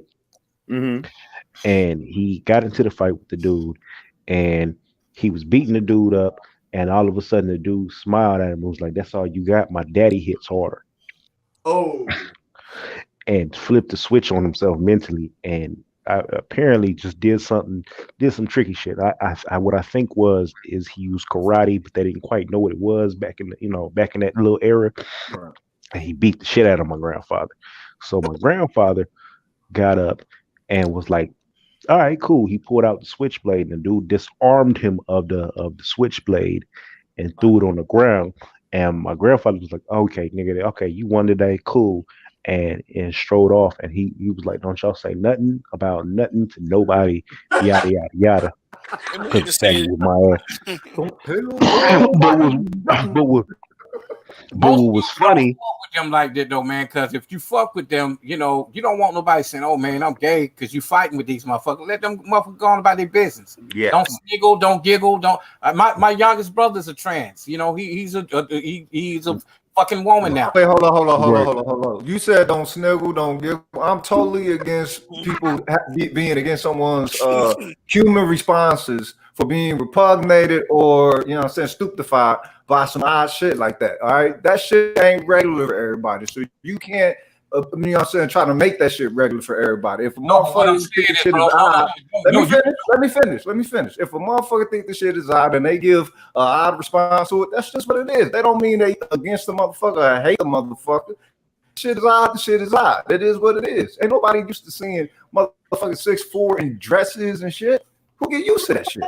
What I'm saying is do what you want. But what I'm saying is, just like Gerald say, the motherfuckers, they men. They come out in dresses. You know, go on about your business. You know, you ain't fucking them. You ain't bothered with them. You ain't messing with them. Walk on, go on your way. Keep it moving. Yeah, if it don't have nothing to do with you, then it just is what it is. But you know, the end of the story of my grandfather, he ended up shooting a nigga. Hey, he wasn't. I'm gonna get this motherfucker one way or another. See, hey, you let it roll. It's one way to diffuse it because they're bold enough in Georgia to speak to you. Hi, knowing they can't turn the bass down in their voice. It ain't got no film. It's a bass. Hi, what's up, man? They have spoken to me. Stay for it. What's up, man? Water out there. What's up, man? And when they realize you ain't going there, it's a respect thing. It's like, what's up, man? You do you. I'm not knocking you, but if you gonna speak, I'm gonna keep it respectful because I know you 6'3", you can whoop my ass. I'm just gonna have to hunt you down with a gun. Look, even if they ain't 6'3" and can whoop ass, that ain't no aspect of threat. It's just that, all right, well, that's your life, that's your life. But in an aspect of how I respond to your life is not where I'm taking something against you in some aspect of hate. It's like, nah, some shit is odd, some shit is odd. And you have the fucking human right to have a what the fuck type of experience with it if you want to. You know what I'm saying? I don't ever give a motherfucker like that a chance to even speak to me. When you do eye contact, it's the same thing when you see a bum at the fucking gas station and they want to ask you, do you have $1? You don't look at them motherfuckers. You don't look at them. You ain't got no word, but you got no business. You ain't got no. Damn, I look the nigga square in the eye and be like, nope. Exactly. The same thing when you work out. Kev, what you about to say, Kev? What you about to say, Kev? Oh, thank you very much. God damn it. Can I direct your attention to the screen? And I'm going to ask everyone on the panel a question. Are black men colorists? No. I agree. Wait. And when you say colorist, what you mean? I'm just gonna say I don't know. I know what you're saying. You hear me? I say black men are pussiest. No, wait. When you say colorist, what do you mean? What you mean? Like discriminating based upon one's tone or lack of melanin or too much melanin or Nah. Rogus, I know you ain't talking with Wesley Snipes looking motherfucker. You Wesley Snipes looking motherfucker. It depends on man. Rap dudes, they like that. What's the dude? That was a rapper, and he mentioned some shit about light skinned women in his thing. That's his preference. But I like my women light skinned. Yes, he did say that. A rapper said that. All of them say that dumb shit when they young from time to time, and they from certain areas in the South. Shit, the motherfuckers praise badass yellow bitches. That's a damn phrase that motherfuckers say out here reflexively. Badass yellow bra, badass yellow bitch. So, it's a Southern shit. Wow. Just fucking wow. I think everybody got a preference, man. Shit. I like all women. It don't matter what color you are. I wouldn't necessarily say anything to make anyone happy. I wouldn't say that. That's false. That's somebody lying to you. Yeah, I do like the dark skinned women, or I do like light skinned women. Like, it doesn't matter. Nah, I like my like dark. Motherfucker, darker better. Shit. a motherfucker like what they like. Yeah. Can I read the definition of colorist to you as I put it? Okay, colorist, noun. An artist or designer who uses color in a special or skillful way. A person who tints black and white prints, photographs, or movies. A hairdresser who specializes in dyeing people's hair. You got to go in the Urban Dictionary to the Urban Webster to get the meaning that these chicks are talking about when they say light skinned dudes. Being a colorist is a form of racial discrimination based on the shade of an individual skin tone, typically favoring lighter skin. It can only occur both within a specific ethnic group and across ethnic groups. They have an example. Light skins are more attractive than dark skins. Hmm. And then, like, the person responds, "Hey, man, don't say that. You're a colorist." Oh, okay. Okay. So I would say that's definitely a thing. But in the aspect of black men being colors, we're speaking in relationships, right? You know, type of women we like. So, we're not colorist in anything else. Like hiring someone for a job and something, you're not going to choose someone, you know, saying that's light skinned over dark skin just because they light skinned just for the job. You're looking at skill set or whatever. So it depends on. It really depends on generation, man. Because I don't know what generation you're in, but in this generation now, you know, you have a group of dudes that hang out, that work together, work out together, everything. You know, they have a clique that they hang out with. You know, the light skinned boys. You know, and they get certain kind of chicks. And if you look a certain kind of way, you don't look like them. You're not in it. Maybe, Kev, you need to ask the question: are women colorists? I think they are. They are definitely. They are. That's confirmed. Do you know how many women I've had hit on me because they knew they could get a lighter skinned baby with some pretty eyes? Do you know how many women who I've had like, ooh, your eyes, huh? Oh, okay, all right, and it mean a whole bunch to them because with me they'll have a kid that won't have the curse that they call it, right? And then they have light skinned eyes because they wearing contacts and doing everything else. All these years, wow. It's a shame. It really is. This is why I'd be like, yeah, like motherfuckers be talking about black women and hot teen, this and that and that. It's not really a problem for me, and I don't think it's because. Really, I don't even really think it's because of my eyes. I think it's just because these bitches is easy. But when I look back on it, you know, and then you have the conversations, they bring up my eyes and everything else. So they be lost to the shit. So in the aspect of colors, I think that you got to take into consideration like the social condition. How much of it is social condition and how much of it is, you know what I'm saying, people just being an asshole in their preference of receiving someone's skin tone or whatever. You know what I mean? Yeah, I'm not gonna crucify you because you ain't what I want. You know what I'm saying? So my thing is, you know, I may not like fucking I may not like strawberry, but shit, you know, if I don't like it, I don't like it. It don't mean that I don't like you. It's just it's not my flavor. You know. You're a colorist. No, that's just with the cards laid. You know, the bad balls. But Donnie, don't you tell that lie. I'm gonna just tell you. My son, I watched it happen to him. Oh man, they fall in love over him. He got the eyes and he got that light skin tone. Woo, man. Remember, you my girlfriend. Remember when we was watching that girl? And she was like, man, look at this bro, foam at the mouth over this boy. I'm like, I don't give a shit. I'm surprised. Common probably got somebody pregnant by now. What you think? I hope not, but I bet you he probably got somebody pregnant. I mean, realistically, yeah, I mean, I've had it since I was a kid. So chicks tell me, grown women have said the shit, and I find it odd because is this an attraction thing, or is this you're trying to replace your dominant genes to make them look lighter and make you more acceptable in white eyes? And really, I think it's just trying to be more acceptable in white eyes.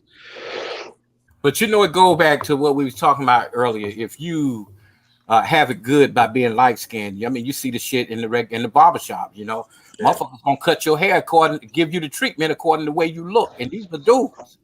You know what I'm saying? They gonna, if you're a big old 8 dark skinned looking motherfucker walk up in there, they gonna just run over your head real quick and line cricket and everything, and you out.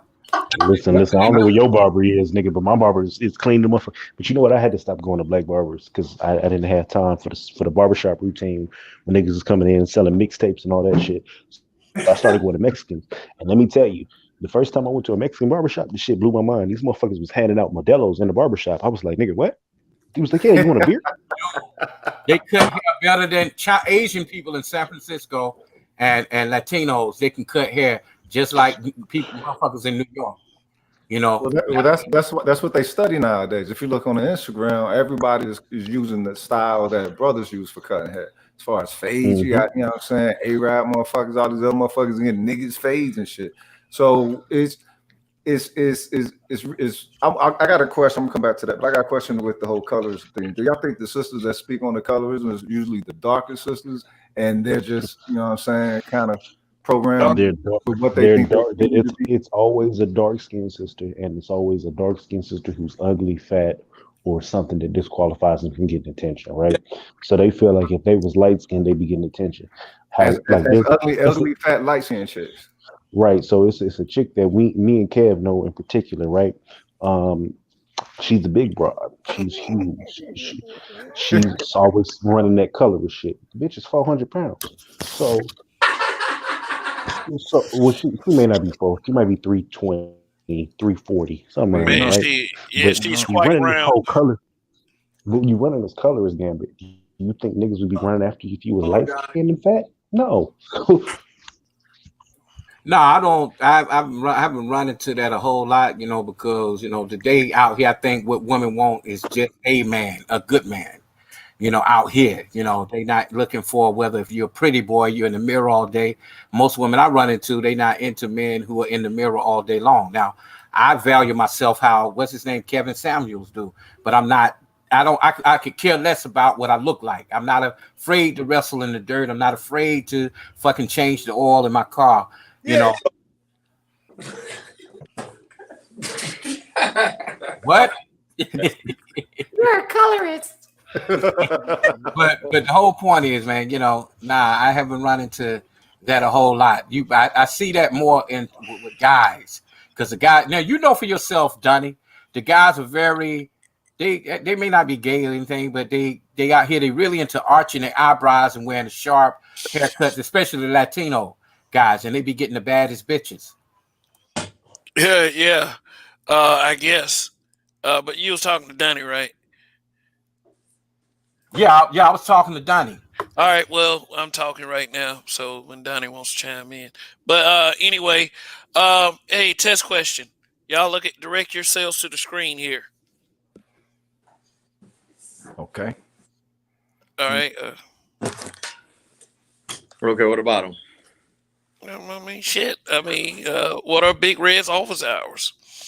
Oh man, his office hours are from 9 to 5. Say it with me, 9 to 5. What time my office out? 9 to 5. 9 to 5. All right, cool. That didn't go quite the way I wanted it to, but hey, let's go into final statements. It's about that time. I mean, I know. I usually run like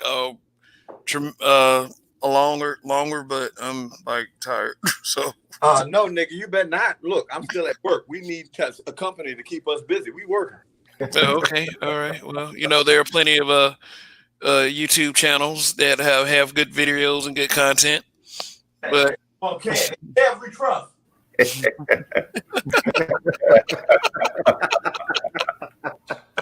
Yeah, hey, Kev, I did say this though, but as a quarterback of your show, man, have a backup, a backup plan, because they're not going to allow us to enjoy this freedom of speech. I don't trust them, and one of the reasons why I don't trust them, because each and every day we're finding out new information. Donnie said something earlier about the pedophile shit that's going on. I ran across some information about Constantine Noble and the kidnapping of children. Back in those Roman days, man, they kidnapped over 1 million children. This bastard was so sick that he bathed in the warmth of their blood. Exactly. The book is a very deep book. I'm not going to give it up. I mean, y'all, you're laughing, but see, this is what this whole confusion is about. I always ask a question. Everybody gets the answer. What does a vampire need to survive? Everyone knows. Now, I'm trying to understand what the hell is going on with the kidnapping of children, and I kind of understand it, and this shit is going on now. There's things going on now we have no fucking clue of. That's why, you know, I admire you, Kev. I admire you also, Donnie, but I also admire your other half because they didn't allow the confusion to come up and interrupt the fact that you're fathers and this is your seed. This life force comes out of you. And these women didn't try to use your child as a hostage for some monetary value. For the rest of you women, I don't give a shit what happens to you. Tactical minds. You know what I'm saying? When I was shooting club weapons. So I have to say that, I will always say that the coolest people on the planet to me are children. I've seen children of all cultures treat me real cool. It's like, this is some weird shit. Like they know. So, you know, we didn't cross conversations from homosexuals to Eddie Wrong. It's been a hell of a journey. That's all I can say. It's getting crazier. You know, this is a hell of a ride, man, to see all this shit going on in this world. And how many of you guys gonna take the vaccine? I propose that question to the man. Shit, he already left. How many of you guys gonna take that shit, man? I'm gonna volunteer all of my children's mothers. Wait a minute. I want them to be protected. I'm with you, Ray. I offered that too to my baby mamas. Yep, I offered them to take that vaccine too. I'm with you on that. Please. I want them to be protected. I'm looking out for their best interests. I want to make sure that they're around to get all of these payments. What? I'm serious. I care about your thing. I'm driving all of them to the hospital. Hey, Dino, is that the number for the shoes, man? You got a number in the back check for some shoes? No, I'm giving them limo service. Yes, sir. Oh, no.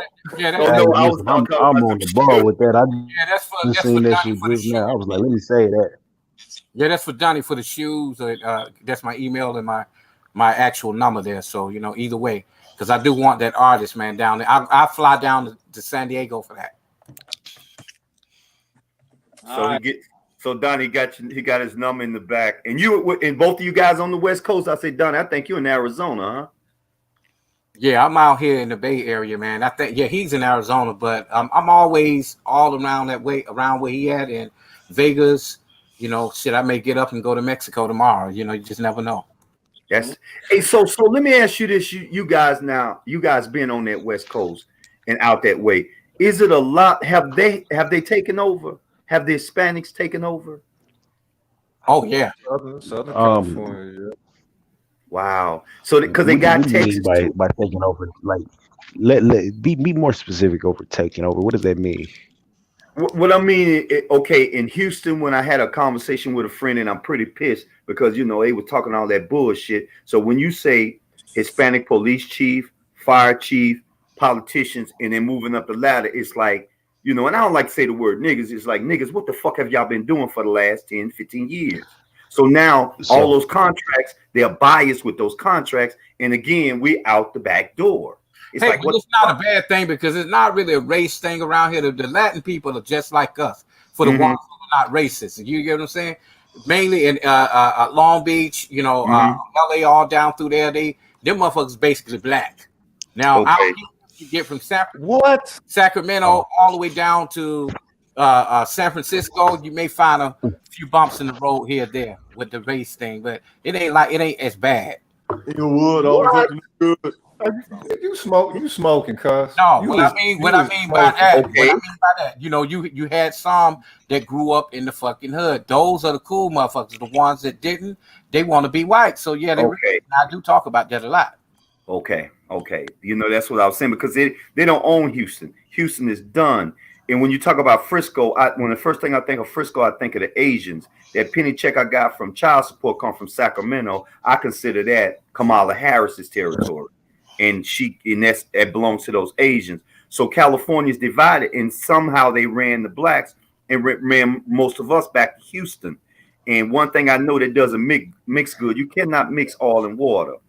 Them brothers from California going to Houston, that is dynamite waiting to blow up. The attitudes, the mindset, it's not a good picture for Houston if they ran them all the way from there and ran them in Houston. And a friend said it's a big influx of people from the West Coast.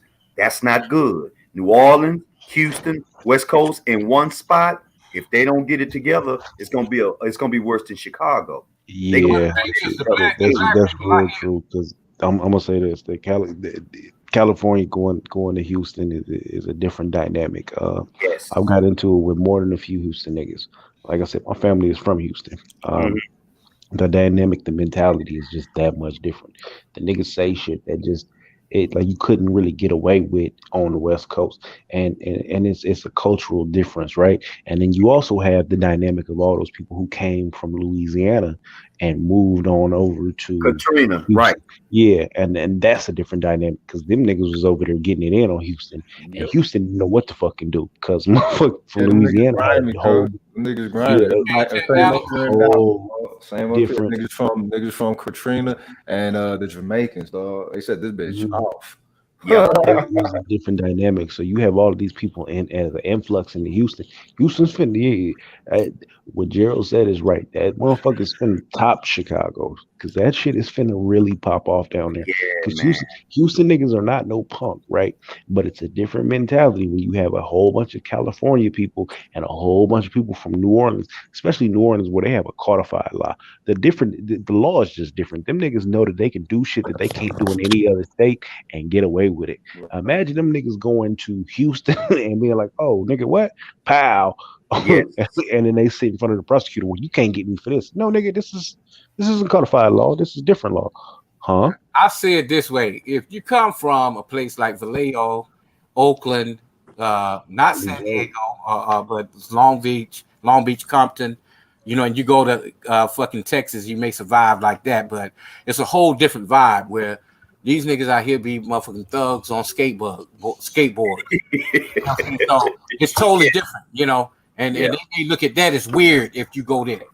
Just like people in California may think that if they go to Atlanta, and it's super hot, they just by the climate, they'll feel like bugs is biting them, because they're used to the good air and the good weather every day out here, So it's a totally different culture. The mentality is just so different. Like I tell you this, so I was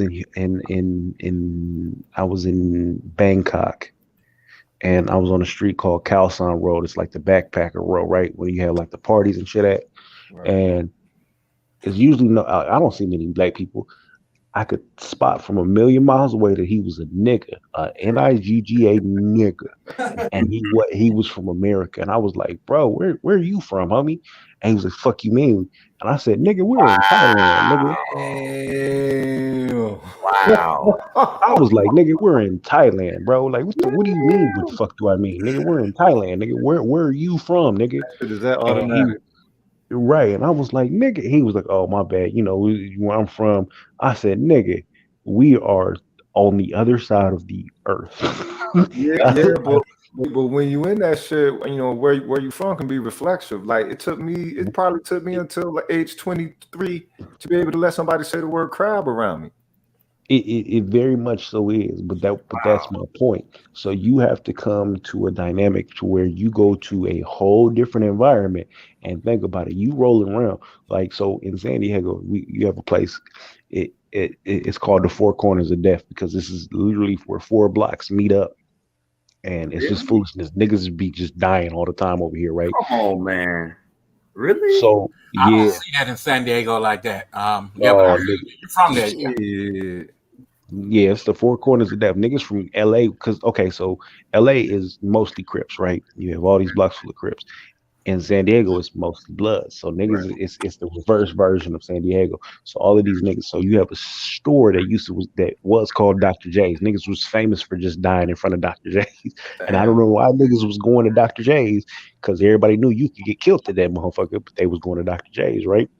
But if you go from block to block, motherfuckers would be like, where are you from, nigga? You over here with all this green on, nigga. Where are you from, nigga? What's that you claiming? And it would change from block to block depending on where you was, right? So it was a mostly treetop out there? Say what? Was it mostly treetop out there? No, so in San Diego, you have like Lincoln, you have Emerald Hills. It's different dynamic, right? You have Southeast San Diego is different from like where my grandmother lives. My grandmother lives A 1 block away, they have a set called Neighborhood Crips, which is Right. funny as fuck. So they call them NACs, right? Right. So you have maybe, I want to say 40, 50 blocks relatively of Crips. And then you have from there to all the way to the treetop, to Little Africa Pyrus, all the brims. You have a whole bunch of different gangs around these niggas, and they're all blood. But depending on where you are, it'll get you into some heavy situations. It's just crazy as fuck. So being in Houston, I know Houston. I've been in Fifth Ward. Motherfuckers have a different mentality out there. They move differently, but they're not on the gangbanging shit like they are. They're not. They're on the in hustling tip. California. Right. So motherfuckers come from California, they moving with their little mentality and shit. The shit's gonna change. All that shit's gonna change. Some things have changed. Like I used to just do the little lift thing part time, and I lifted out in shit. What was it? Like I said, Long Beach and Compton. Motherfuckers were cool than the motherfucker out there. They were really cool. I don't know if they're changing or what, but I didn't have no problem. And it's looking pretty good because I'm used to being in fucking Beverly Hills where my sister lived and Long Beach has kind of shrunk in terms of like the ignorant ass areas because Long Beach is becoming one of those gentrified areas. And what was the other area you So said? Long Beach is going back to what it was because Compton used to be the white neighborhood. Yep. And then my uncle and them moved in during their era, and that's when all the blacks, and behind that came the gang warfare. But they said before that, Compton was like an upscale neighborhood. Yeah, I don't think Compton's gonna change anytime soon. However, Compton is still gonna be gentrified, but Long Beach is completely tripped out. Well, Like they the have last that time show there now, Compton Inc. So they trying to do a little bit of to is show. that the tattoo? Yeah, Okay, yeah. they trying to put it on the map. Yeah, they might. I don't think them dudes can tattoo, but yeah. Y'all see Sherman Oaks, and my sister lives in Beverly Hills. She's an attorney out there. Mhm.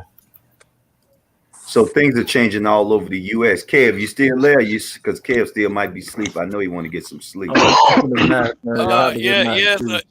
I am still here. You're No, having but yeah, so here in Phoenix, or well, not here. I'm not there right now, but so in Phoenix, we first moved to Phoenix from San Diego. They drove us through the neighborhoods, right? And this was South Phoenix. South Phoenix consists of several blocks,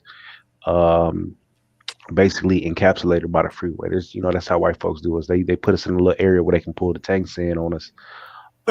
Yep, true. So that's just how they do us, right? So when we first got out there, somebody took us. It was probably a cousin who had already moved out there. They took us to a territory or area of South Phoenix. Farrakhan was living there. Get out, really? Yeah. If I'm not, it was Farrakhan. So Farrakhan was living there, and he had a huge ass mansion in the middle of the hood, and it was huge. I mean, really, really fucking huge. They tore that shit down and made it a golf course now, but it was a huge ass fucking property. But when we drove through it, I remember being like, "Nigga, this is Jurassic Park of crackheads." like Dave Chappelle made the joke where he was like, he got in a limo with the dude, and he was like, the dude pulled him. He was like, "What the fuck?" And the dude pulled over, and he was like, "I seen a baby on the corner selling crack." This is what I remember as a kid because we was driving through this neighborhood, and motherfucker, it was the middle of summer. So, Phoenix summers are like 120 degrees, 110. And we driving through the neighborhood. And I remember seeing crackheads, people walking across the street. But here was the kicker. These motherfuckers didn't have doors on the fucking house. Yeah. Wow.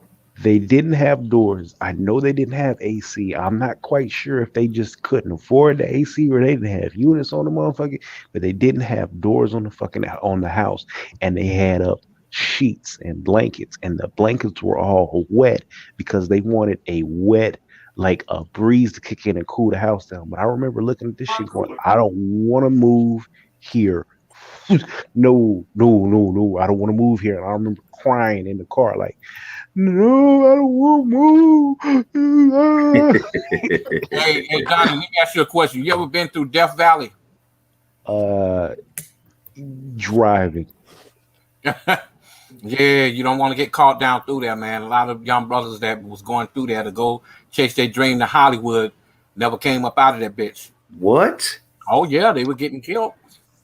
It's not a so I've driven through the whole of the country. So I've driven from San Diego all the way up to Philadelphia, which is where I lived there for a while. And I've seen pretty much a lot. There's a lot of places in America you just really just don't want to stop through, and you can get the vibe as soon as you drive into like within 5 miles of the city. You just like this ain't this I, is not somewhere I want to be. Hey Don, I feel that way about Chicago. When I was on the road, I used to drive on the outskirts of Chicago, and for some reason, it never was like, no, I think it's time to get out of here. And now I feel that way about New Orleans because I used to always hang out in the projects in New Orleans, and then I left, and then something happened, and a friend said that it's not the same. You can't go down no more. And you know what, man? That's so true because shit, I was up in Chicago area called Pulaski, and I was just going to Taco Bell, and the motherfucking Spanish dude, Mexican guy said, "Hey, bro, we don't want no problem here. It's probably best that you leave at this time." Shit. They guys are looking at you. See? All right. Final statements. Start making out final statements. All right. What you go, Don? Appreciate you, Kev. Wonderful panel. As always, he's the weekend warrior. I check out this man a lot more often. He does what he does. He does news stories. He's lit. My long living habitual line stepper brother. Otherwise, you check me out. I've been doing rants lately. Shit, check me out. You shit for watching. Holler at y'all later. Don't forget the number. Don't forget the number in the back chat, Donnie. I already got it. I sent it to myself. All right. Hey, man. Go ahead. I appreciate y'all, as of always, Kevin especially, giving people a chance to give their own point of view, different things. All of us ain't going to have the same views, but, we have fun, and that's what I like. I'll back that up. I do. I enjoy talking to you, brothers, even though you're not in my face. We're right around each other, and just because we don't agree on everything, don't mean we ain't brothers. Y'all take care, man. All right, man. We had a good time. See you next week. Everybody go ahead and stop by. Be sure to hit the like button on your way out. Otherwise, we'll send Donnie over there to water your grass. Hey, this motherfuckers on here crying about me for doing that shit right now, right, nigga? This nigga got their whole life dedicated to crying about me. Nigga. He came over. He knocked on my door. I was too afraid to open it. So he pissed on the door and called me a bitch. Listen, stop. I have you a line step in real life, nigga. Crazy ones here too, so y'all better be careful when you come over here starting shit. We got Graham. We got the dude that fight too damn much. We got the undercover person that's Kevin that act like he don't do no dirt, but we know he the worst one of all of us. Oh yeah, no, I got a story for this nigga Kev. This nigga got a whole nigga shook. Nigga 15, 20 minutes away from Kev, this nigga shook. That's neither here nor there. Look at that. That's how you. That nigga shook. That nigga shook. All right, yo. Back to the original topic. All right. This is my final statement then. We're going to wrap this one up. If you make bad decisions in the black community, and it's very costly to us, do not look at me if I just so happen to be taking a nap on the couch. All right, man. That's it for tonight. Make better decisions, make better choices. I wouldn't try to tell you anything wrong. Period. And see you guys. see you guys next week. Up to all the super chats this weekend. Everyone, thank you for your support of this channel, and you guys who participate in the chat and on the panels and the super chats and all the new subscribers. You guys motivate me to make the choice to come to you guys every weekend and to continue throughout many walks of life being a habitual line stepper. So anyway, this is Kev. Long live the habitual line steppers. In Kev, we trust. Goodbye. Long live them niggas.